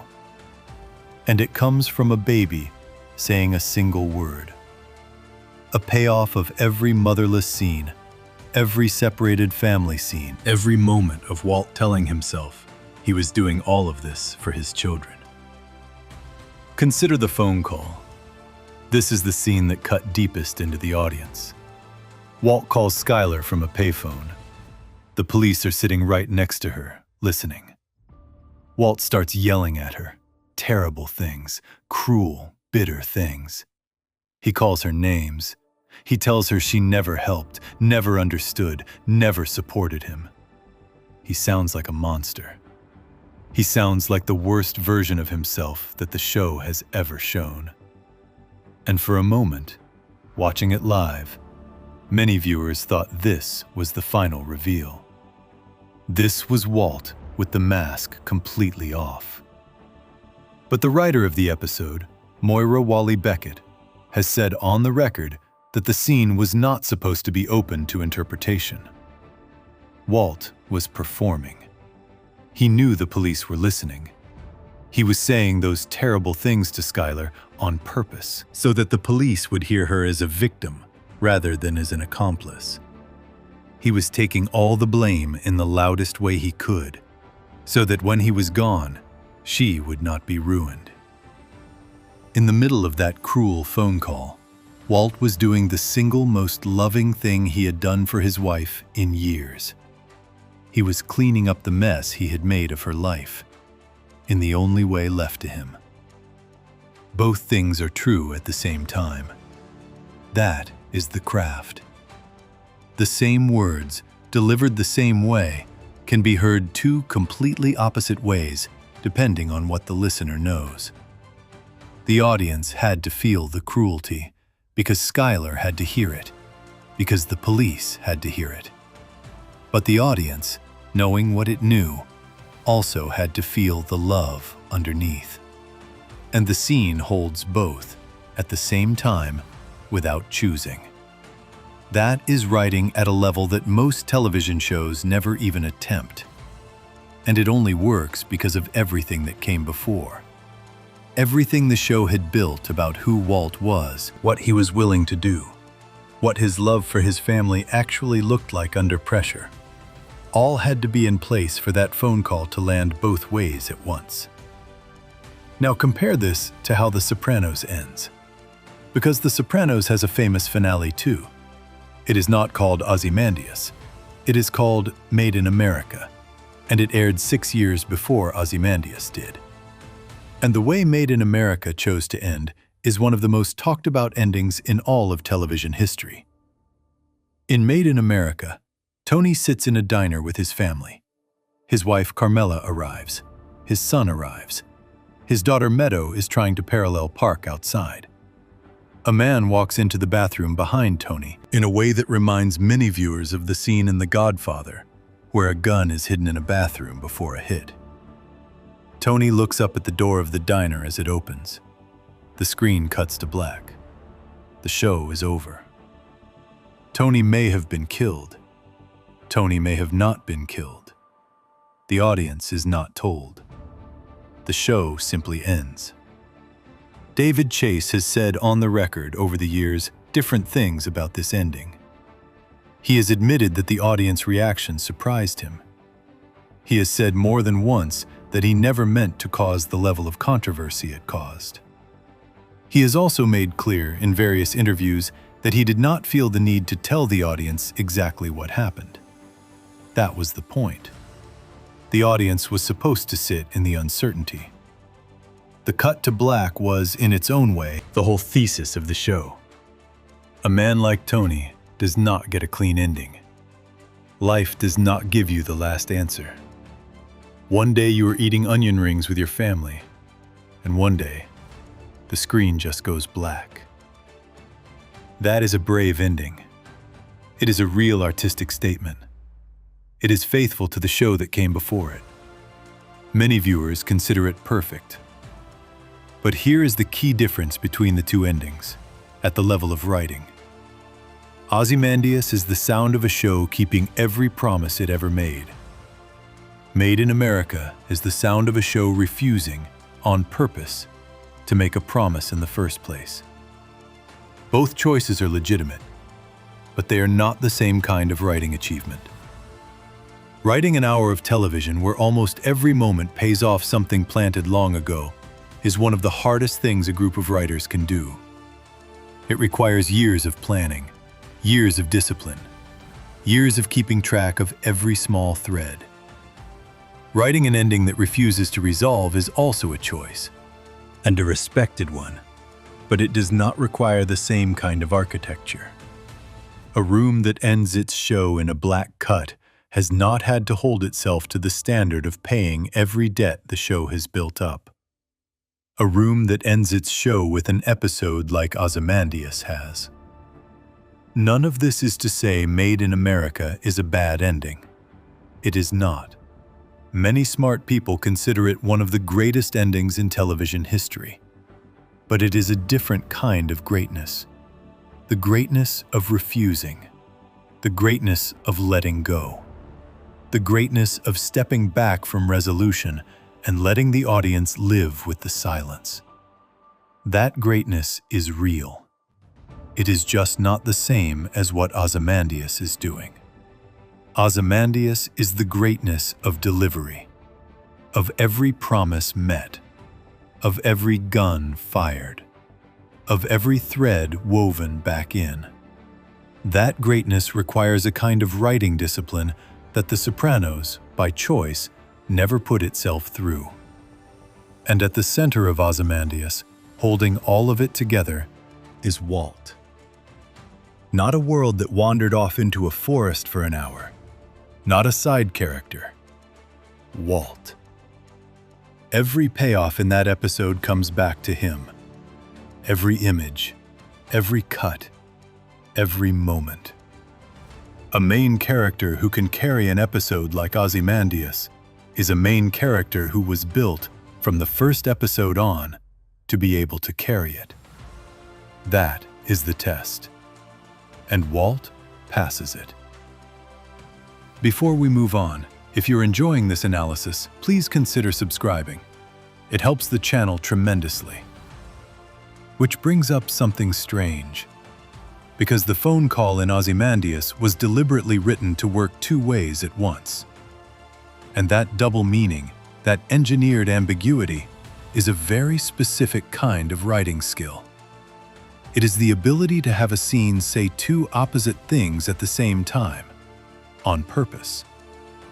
The Sopranos has famous ambiguous scenes too, but the ambiguity in those scenes was not always built the same way. And the difference between ambiguity that is engineered and ambiguity that is accidental is worth sitting with, because it is where the writing gap between these two shows becomes hardest to argue against.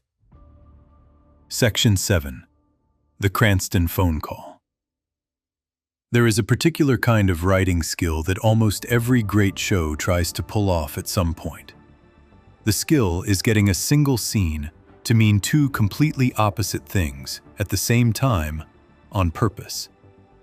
One meaning for one set of characters, another meaning for another set. And the audience, floating above all of it, has to feel both meanings at once, without the writing ever telling them which one is the real one. That is a hard thing to do. It is the kind of writing that separates solid shows from great ones. And how a show handles that kind of moment reveals, more than almost anything else, how carefully the writing room is actually thinking. Breaking Bad pulls this off with frightening precision in the phone call scene in Ozymandias. The Sopranos pulls something that looks similar in its final scene. But when those two moments are placed side by side, and the question is asked, was this done on purpose? Was this engineered? Did the writers know what they were doing? And did they deliver it the way they planned? The two answers are not the same. That difference is what this section is about. Start with the phone call itself, in full, so the craft is clear. Walt is on the run. Hank is dead. The money is mostly gone. Walt has just kidnapped his own baby daughter, held her for a night, and left her at a fire station. The police are now, for certain, at his house. And Walt makes a phone call.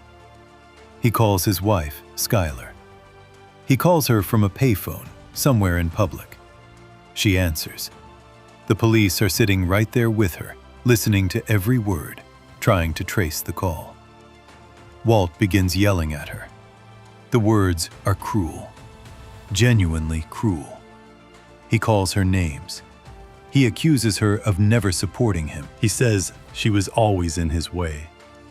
He tells her he is the one who built everything, and that she dragged him down, and that she has no idea what he is capable of. He sounds like a man in a rage. He sounds like a man who has finally stopped pretending to love his wife and is telling her, at last, what he actually thinks of her. That is what the police hear. That is what Skylar hears at first. That is what most of the audience heard the night the episode aired. But here is what the writer of the episode, Moira Wally Beckett, has said openly since.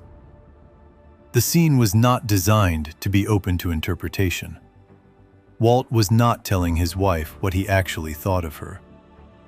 Walt was performing. He knew the police were listening. He knew they were recording. He knew that anything Skylar said that could be taken as support for him would be used against her in court. So he did the only thing left he could do to save her. He took all the blame in the loudest, most brutal way he could. He made himself into the monster, on tape, with witnesses, so that when he was gone, no one could claim she was his partner. He was clearing her name with his own voice. He was doing it in words designed to sound like hate, because hate was the only thing the police would believe. In the middle of that cruel speech, there is a moment where his voice catches. His eyes fill with tears. The mask slips just for a second, just enough. Skylar sees it. She realizes what he is doing. She plays along. She cries in the right places. She says nothing that betrays him. They understand each other in that moment better than they have understood each other in years. That is engineered ambiguity at the highest level a writer can reach. The scene has to sound like one thing to the police. It has to sound like the opposite thing to a careful viewer. It has to sound, in the end, like both at once. And it works only because of everything the show has built about these two people over 5 seasons. Skylar knows Walt. Walt knows Skylar. They have hurt each other in every way two people can hurt each other. And in the middle of the worst moment of their shared life, they perform a final act of partnership, disguised as hatred, so that she can survive him after he is gone. Take a step back now and look at how many layers had to line up for that scene to work. The writing team had to know precisely what the police knew, what Skylar knew, what Walt knew, what the audience would assume on first watch, what the audience would realize on a rewatch, how Bryan Cranston would need to deliver the lines for both readings to survive, how Anna Gunn would need to react for the secret agreement between the couple to stay secret from the police, but visible to the careful viewer. Every one of those pieces had to be in place. If any of them had been wrong, the scene would have collapsed into one meaning and lost the other. But all of them were right, and the scene, as delivered, holds both readings at the same time, cleanly, without cheating, without breaking. That is one of the rarest accomplishments a show can achieve. That accomplishment is engineered. It was planned. It was designed. The writers knew, going in, what they were doing. They told the cast. They shot it that way on purpose. There is no mystery about their intent. Wally Beckett has said publicly what the scene was supposed to do. The scene does exactly that thing. Promise kept, delivery flawless. Now consider the last scene of The Sopranos. This is the scene where Tony is sitting in a diner with his family. The audience does not know if he is about to be killed. A man walks into a bathroom behind him in a way that hints at a famous scene from The Godfather, where a hidden gun is picked up in a bathroom before a hit.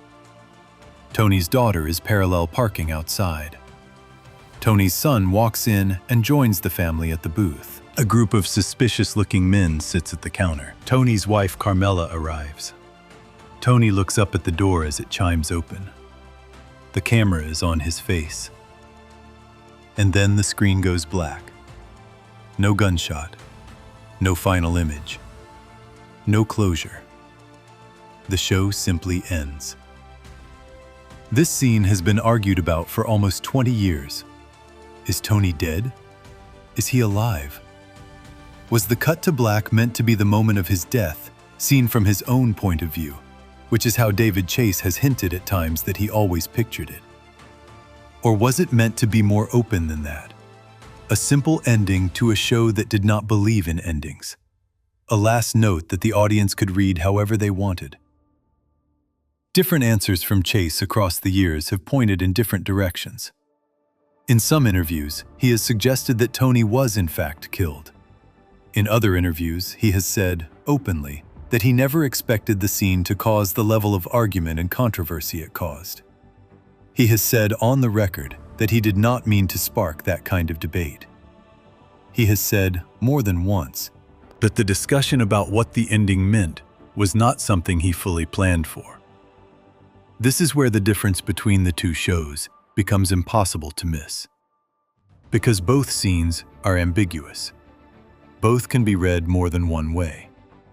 Both have become famous for their ambiguity. But the ambiguity in them is not the same kind of writing. The phone call was built to be ambiguous. The writer has said so. The show knew exactly which two meanings it was putting in the same scene. Both readings were planned. Both readings were shot for. Both readings were delivered as designed. The ambiguity is the point, and the ambiguity is under the writer's full control.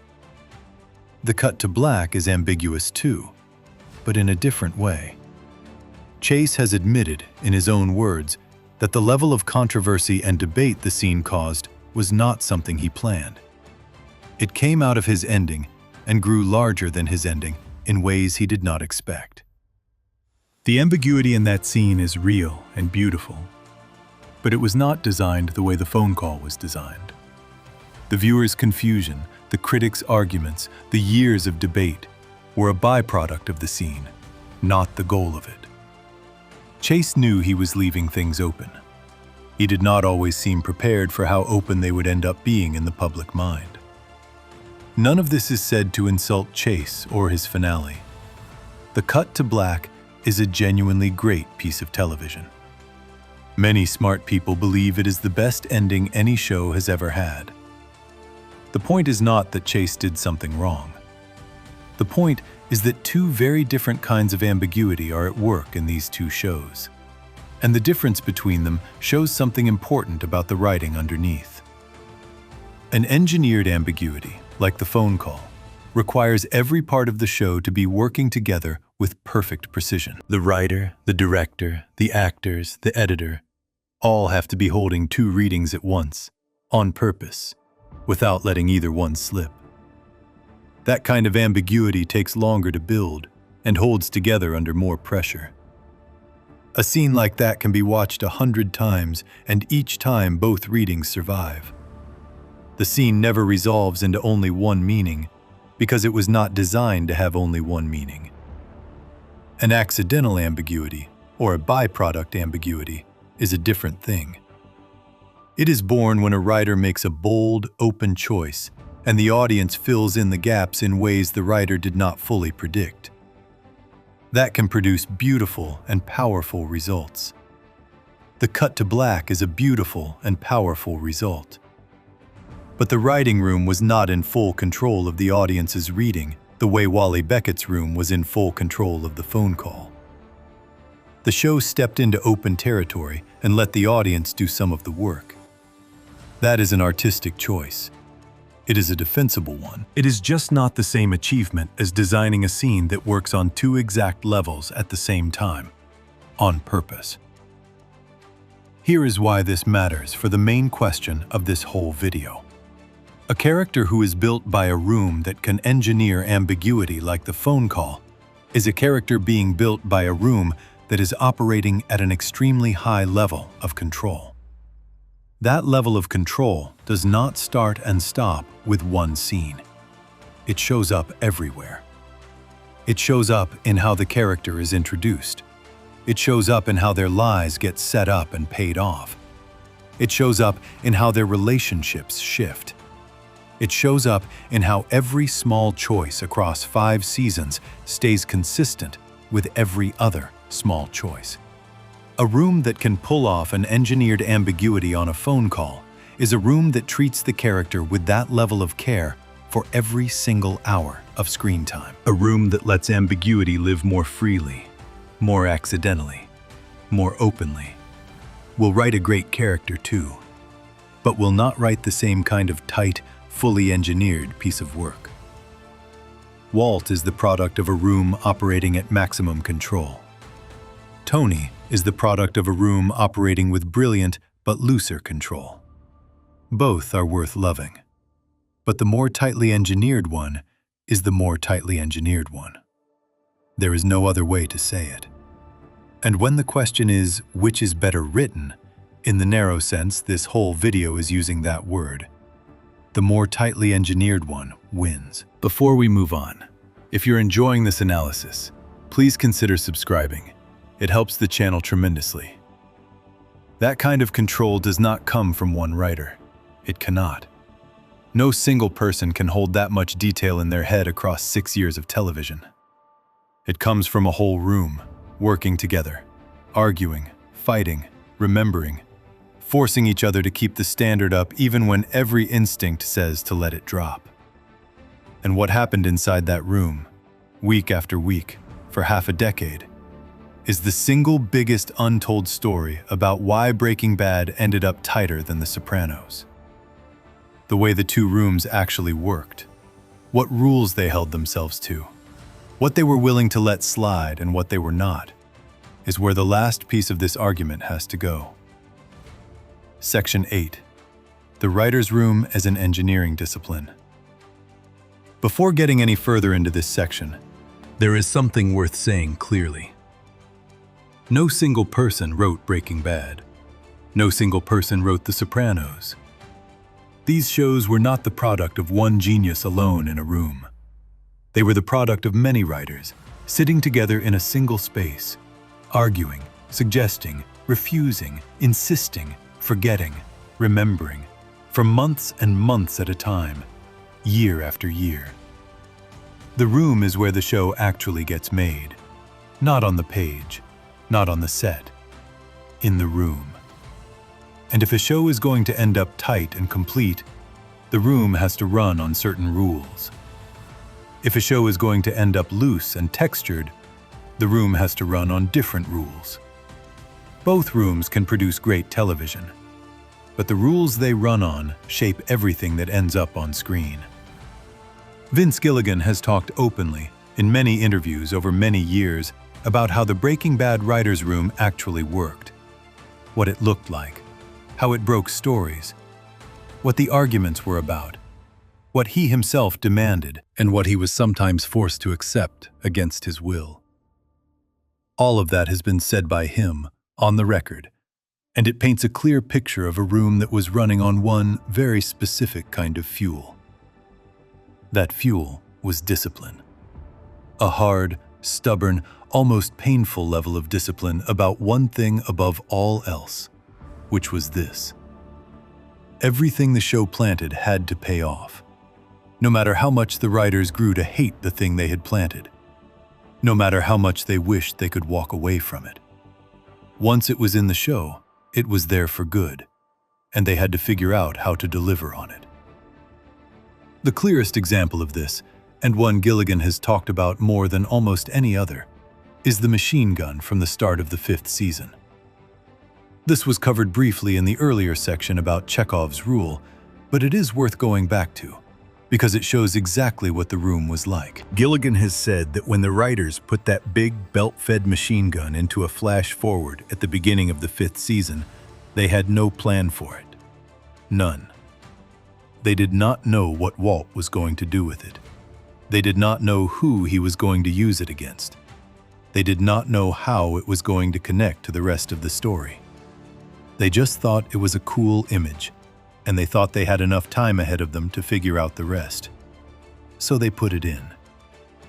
Then came the last stretch of the show, the final handful of episodes, and Gilligan, in his own words, started wishing they had never put the gun in at all. He said openly that he wanted to just pretend the machine gun never happened. He wanted to move on. He told this to his writers, and his writers, to their enormous credit, refused to let him. They told him over and over that the gun had to pay off, that they could not just walk away from it, That the audience had seen it, and the audience was going to remember it, and the audience was going to expect a return on it. Gilligan has said, and this is a direct piece of his own memory, that he got so frustrated with this that he sometimes actually pounded his forehead against the wall. He said it was like a bad dream. He wished they could just forget about the gun. But his writers would not let him. And in the end, they worked out a plan, one that took weeks of painful effort in the room. And they made the gun go off in a way that paid back every moment the audience had been waiting. That single story tells so much about how the Breaking Bad room actually worked. Because the important part is not that Gilligan is a genius. The important part is that his writers held him to a standard that was tighter than what he wanted to hold himself to. The room was disciplined because the writers, collectively, refused to let each other slip. Even when the boss wanted to drop a thread, the room said no. We planted this. We have to pay it off. That is our rule. We stick to it. That kind of room is a specific thing. It is not magic.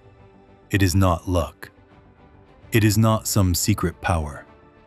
It is a set of habits that a group of people decide to enforce on themselves and on each other, for years, without giving up. Every single piece of tightness in Breaking Bad, every payoff, every callback, every small detail that comes back to mean something, can be traced back to that room full of people holding each other to a high, stubborn standard about promises to the audience. Gilligan has said, in multiple interviews, that a writer's room is almost like a sequestered jury. You lock a group of smart people in one space, you shut the door, and you force them to talk until they reach an answer. The answers they reach are not always the answers any one of them would have reached alone. The answers they reach are better. They are the answers of a group mind, not a single mind. And that group mind is what makes or breaks the show. Another thing Gilligan has said is that the Breaking Bad room had a specific question it kept returning to, over and over, no matter what scene they were breaking. The question was, where is Walt's head at right now? What does he want? What is he afraid of? What is his goal in this moment? That question was the compass. Every time the room started drifting into plot for plot's sake, someone would bring it back to that question. The plot had to serve the character. The character had to drive the plot. If a scene did not pass that test, it did not make it into the episode. That is a rule, a simple one. But it is the kind of rule that, when held too strictly across 6 years of television, produces a main character who feels unbelievably coherent from the first episode to the last. Walt's behavior in Season 5 makes sense because of who he was in Season 1. The room never lost track of the line. They could not afford to. The the rule would not let them. Now, The Sopranos. Because this is where it has to be stated carefully and honestly and without insult. The Sopranos room also ran on rules. Chase built a room that was full of enormously talented writers. Terrence Winter, Matthew Weiner, Robin Greene, Mitchell Burgess, Tim Van Patten. These were not small names. Many of them went on to create or run some of the biggest prestige shows of the decade after Sopranos ended. The room was strong. But the rules the room ran on were different. Chase has talked about how he ran the show, and the picture that comes through is of a room that was much more thematic than structural. Chase would decide on what he called a touchstone for each season, which was the big theme that season was going to be about. Then the writers would break episodes inside that theme, giving each episode 3 or 4 different storylines. one of them the main one for Tony, others for supporting characters, sometimes even a comic runner just for flavor. The goal was less to hit every setup and payoff, and more to let each episode breathe with its own feeling, while staying inside the season's big theme. That is a different kind of rule. It is not a worse rule. It is a different one. It produces different television. It produces Pine Barrens. It produces the long, slow, texture-filled middle sections of seasons where nothing appears to be moving, but everything is somehow alive. It produces episodes that feel more like movies than like chapters in a plot. It produces characters who feel real, because they are not being forced to hit plot points on a schedule. All of that is good. Some of it is great. But a room run on theme and feeling, rather than on setup and payoff, cannot produce the same kind of tightly engineered main character that Gilligan's Room produced, because the rules do not require it. The rules of The Sopranos room allowed for loose ends, by design. The rules allowed a Russian to run into the woods and never come back, because the point of the moment was the feeling, not the follow-through. The rules allowed storylines to start and fade, because the point was the texture, not the completion. And the main character, who lives inside those rules, ends up shaped by them. Tony lives in a show that does not punish loose ends. So Tony himself ends up being, in his own way, a loose end. He does not complete. He does not close. He sits at the center of a world that also does not complete or close. The consistency is there. It is just not the consistency of a tight arc. It is the consistency of a stable mood. 2 rooms, 2 sets of rules, 2 kinds of main character.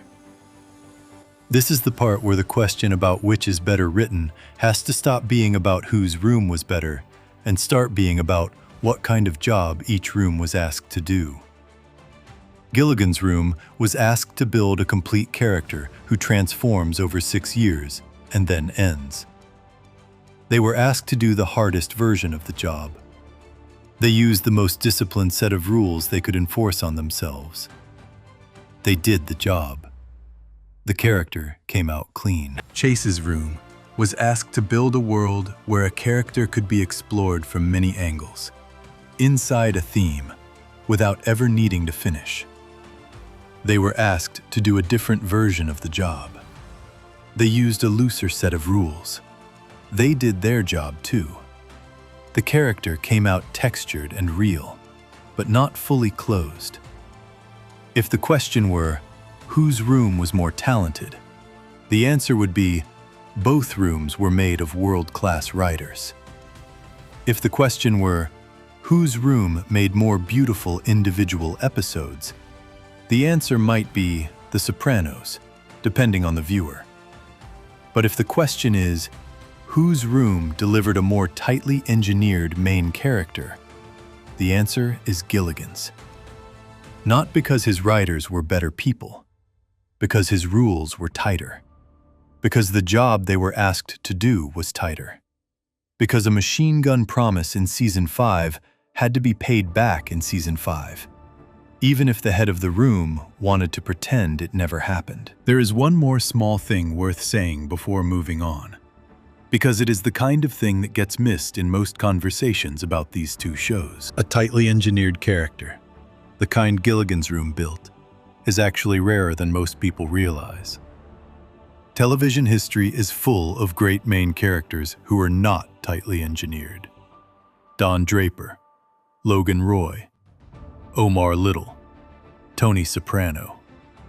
These are huge, iconic characters, and many of them are textured in ways Walt is not. But if the specific question is, which of them was built like Walt, the answer is, almost none. Almost no show has a main character whose entire arc can be mapped like an arrow from start to finish, with every small step accounted for, and every callback fired in the right order, and no loose threads left hanging. That is a rare, strange, almost inhuman level of writing discipline. And it is the reason Walt ends up standing in a specific category that very few other characters ever enter, even very great ones. Before we move on, if you're enjoying this analysis, please consider subscribing. It helps the channel tremendously. Which might make this whole argument sound a little one-sided by now. And that is a fair worry. Because the truth is, Breaking Bad and The Sopranos are both among the greatest shows ever made. And The Sopranos beats Breaking Bad in at least one huge, undeniable area. An area that has not been fully looked at yet in this video.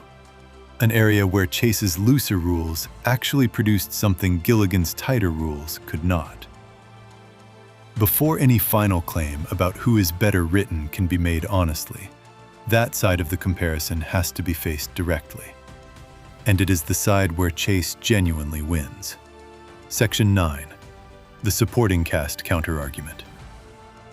Every honest argument has to have a moment where it slows down and admits what the other side is right about. If it does not, it is not an argument. It is just a long list of one-sided points dressed up to look like a case. So before anything else gets said in this section, here is the honest admission. In one very large area of writing, The Sopranos is better than Breaking Bad. Not tied with it, not close, better. And that area is the supporting cast. This has to be faced because it is obvious. Anyone who has watched both shows knows it. Anyone who writes about both shows has written about it. The Sopranos has more fully drawn, more deeply layered, more real-feeling side characters than Breaking Bad does. That is just the truth. Chase's room, running on its looser rules about theme and texture, produced a world packed with people who feel like people. Gilligan's room, running on its tighter rules about arc and payoff, produced a world packed with people who mostly serve the main character. Both rooms did what their rules told them to do. But the rules were different, and the side characters came out different because of it. Start with Livia, Tony's mother. Livia is one of the most fully drawn parents in the history of television. She is cruel, but the cruelty is not simple. She is weak and powerful at the same time. She is a victim of her own life, and she is also a woman who has damaged her own son in ways he will never recover from. She is funny, in the bitter, painful way that real, difficult relatives are funny. She is shown from angles that take years to fill in. And she is based, in part, on David Chase's own mother, which is a huge piece of why she feels so alive. Chase was drawing from something real. The show breathes because of it. Now think about Walt's mother in Breaking Bad. Walt's mother does not really exist on the show. She is barely mentioned. She is not a character. She is not part of the story. This is not a failure. It is a choice. The show did not need her, because Walt's arc did not need her. So she is not there. That is an efficient choice. That is a tight choice. But it is also the kind of choice that makes the supporting world of Breaking Bad feel smaller than the supporting world of The Sopranos, no matter how good the main arc is. Keep going. Polly Walnuts, Christopher Moltisanti, Silvio Dante, Adriana, Carmela, Junior, Dr. Melfi. Every single one of these characters has a full inner life. Every one of them could be the main character of a different show. Every one of them gets small moments, scenes where nothing much is happening plot-wise, that reveal who they actually are underneath the surface. The show trusts the audience to care about these people for their own sake, not just for what they do for Tony. And the audience does. That is an enormous achievement, and it is the direct product of Chase's room running on rules that let characters exist for reasons other than plot. Compare that to Breaking Bad. The show has strong side characters. Jesse Pinkman is one of the most moving side characters in television, and anyone who says otherwise is not being honest. Mike Ehrmantraut is beloved for a reason. Saul Goodman is so interesting that he ended up getting his own separate show, which ran for 6 full seasons. Gus Fring is one of the most memorable villains television has ever produced. These are not small characters, but be honest about what kind of characters they are. Jesse exists as a mirror for Walt, there to show the audience what Walt is costing the people around him. Mike exists as a contrast to Walt, there to show what a quiet professional looks like next to a noisy amateur. Saul exists as a pressure release, there to remind the audience that this world has room for dark humor. Gus exists as an opposite, there to show Walt what a truly composed criminal looks like. All of them are well drawn. All of them are memorable. But every one of them, at the level of writing, exists in relation to Walt. Their lives bend toward him. Their scenes almost always include him or lead back to him. Take Walt out of the show, and very few of these characters would have much to do. Try the same experiment with The Sopranos. Take Tony out of the show. Paulie still has a life. Christopher still has a life. Carmela still has a life. Meadow, the daughter, has her own storylines about college and her boyfriends and her career choices, much of which has nothing to do with Tony. Artie, the restaurant owner, has problems of his own that are not caused by Tony. There are whole episodes where major chunks of screen time happen in places Tony has never been, with people Tony barely knows. The show is bigger than its main character. The world has weight of its own. That is a real and major writing achievement. It is also, and this is the honest part, a kind of writing that Gilligan's Room did not really try to do. Not because they could not have, because they chose not to. Their rules said every scene had to serve Walt, and they held to that rule. The result is a tighter show and a looser supporting cast. Chase's rules said every scene had to serve the mood and theme of the season, not just Tony.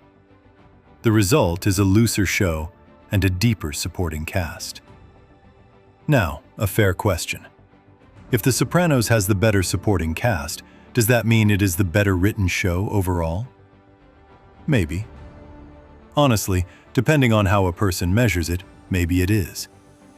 Many serious critics would say yes. The richness of The Sopranos' world is real, and it is rare, and it is not something Breaking Bad can match. If the question being asked in this video were, which show has the better writing across every character? The honest answer might not be Breaking Bad. But that is not the question being asked here. The question is about one thing. One specific thing. The question is whether Walter White is better written than Tony Soprano at the level of the main character. Not the world, not the side cast, not the overall universe, just the main man. And that distinction matters because the reasons The Sopranos has a better supporting cast are directly connected to the reasons Tony is not as tightly engineered as Walt. Chase gave his writers the room to build a whole world because he was not asking them to lock every thread of that world to Tony's arc. The looseness that produced Livia and Carmela and Paulie is the same looseness that left Tony himself without a complete arc. You cannot have both at the same level, with the same rules, in the same room. Chase chose depth of world. Gilligan chose tightness of arc.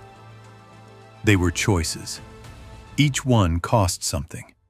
Each one gained something. The cost of Gilligan's choice is a smaller supporting cast. The gain of it is a main character who is, on his own terms, more fully delivered than any other main character of his era. The cost of Chase's choice is a main character who does not fully close. The gain of it is a supporting cast that lives and breathes in ways almost no other show has matched. 2 shows, 2 costs, 2 gains. Neither choice is wrong. Neither show is bad. But the specific question of this video is about the main character. And on that question, the side character argument, as real and important as it is, does not change the answer. The answer is still Walt. Not because Chase's side characters are weaker, because Gilligan's main character is tighter. Before we move on, if you're enjoying this analysis, please consider subscribing. It helps the channel tremendously. Which raises one last question, and it is maybe the most important one of all, because after every layer of this argument has been looked at, there is still the deeper question of what the words "better written" actually mean. Because the truth is, depending on how a person defines that phrase, the answer to the whole debate shifts. And before this video can end, it is worth getting very clear about what is being claimed and what is not being claimed when someone says that Walter White is better written than Tony Soprano. Section 10. What better written actually means. The phrase this whole video rests on is better written. It sounds simple. It is not. The same 2 words can mean 4 completely different things depending on who is saying them. A person who cares most about realism means one thing. A person who cares most about depth means another. A person who cares most about cultural impact means a third. A person who cares most about craft and execution means a fourth. All 4 are legitimate ways to use the phrase, but they give 4 different answers to the same question. So the fair thing to do, before landing any final claim, is to look at each of those meanings one at a time and be honest about which one Walt wins and which one Tony wins. If better written means more realistic, Tony wins. Chase's show is full of people who feel more like actual humans than almost anyone on Breaking Bad. The way they talk, the way they interrupt, the way they mangle words, the way they carry their own problems that have nothing to do with the main plot. No one who has watched both shows would argue this. Walt's world is cleaner, sharper, and more stylized. Tony's world is messier and more alive. On realism, it is not close. If better written means more layered, Tony wins again. He has more sides than Walt. He has contradictions that refuse to resolve even after 6 seasons. Walt is complicated, but his complications mostly pull in one direction. Tony's pull in every direction at once and keep pulling that way for years. That is a specific kind of richness that is very hard to write, and Chase pulled it off across an enormous amount of screen time. If better written means culturally bigger, Tony wins the 3rd time. The Sopranos changed television in ways Breaking Bad did not. It made it possible for Breaking Bad to exist. It broke the rule that main characters on television had to be likable. It broke the rule that shows had to tell the audience exactly what was happening in every scene. It opened the door every prestige show since has walked through. Without Chase, there is no Gilligan. That debt is real and has to be stated out loud. So across 3 of the 4 meanings of the phrase, Tony wins. He is more realistic. He has more layers. He changed television more. But there is a 4th meaning. And this is the one the whole video has been working toward. If better written means the character was built to do a specific job, and the writers did that job without breaking their own rules and without letting the promise of the pitch slip, then Walt wins. And on that measure, he does not just win. He wins cleanly, without controversy, without a real counter-argument. Because Gilligan's pitch was the harder pitch. Turn Mr. Chips into Scarface, a full transformation. A clean line from one end of a man to the other. No show had tried it on that scale before, and the room pulled it off. Every promise the show made about Walt, the show kept. Every small object planted came back to matter.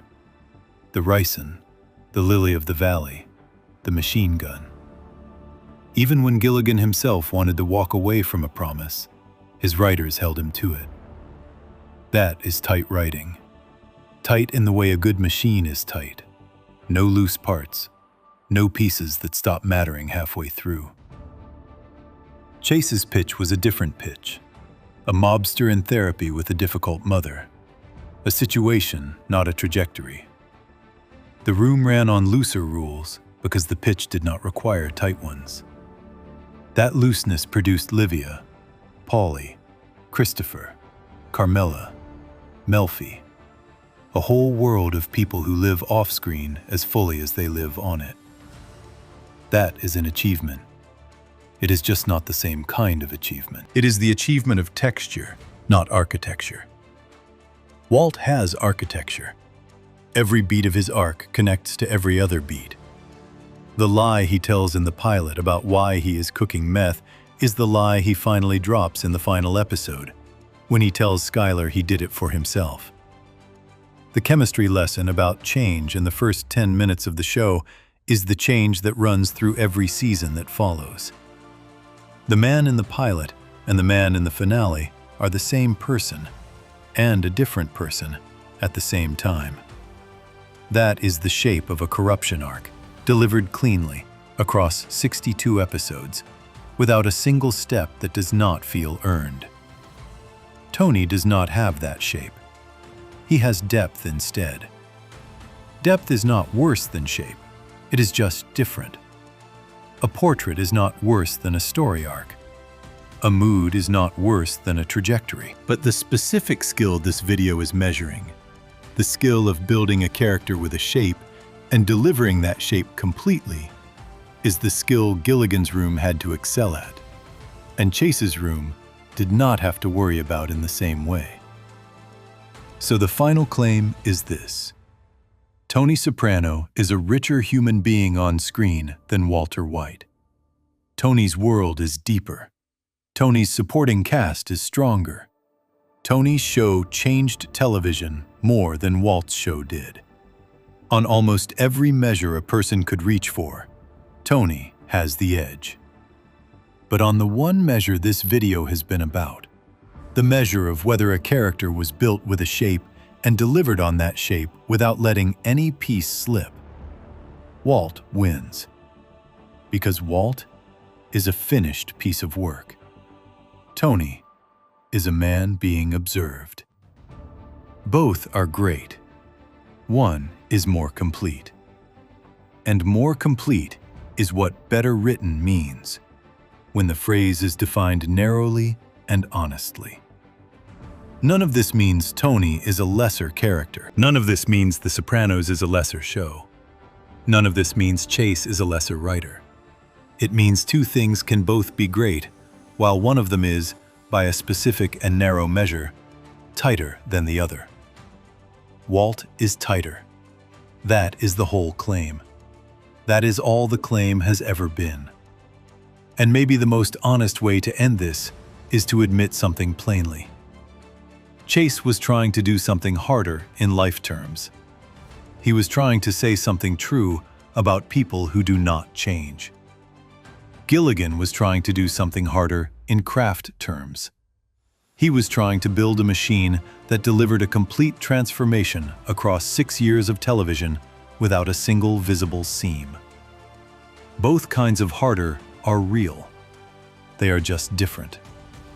And when the question is about the writing of the main character, the craft answer beats the life answer. Not because craft matters more than life, because the question is a craft question. That is the case.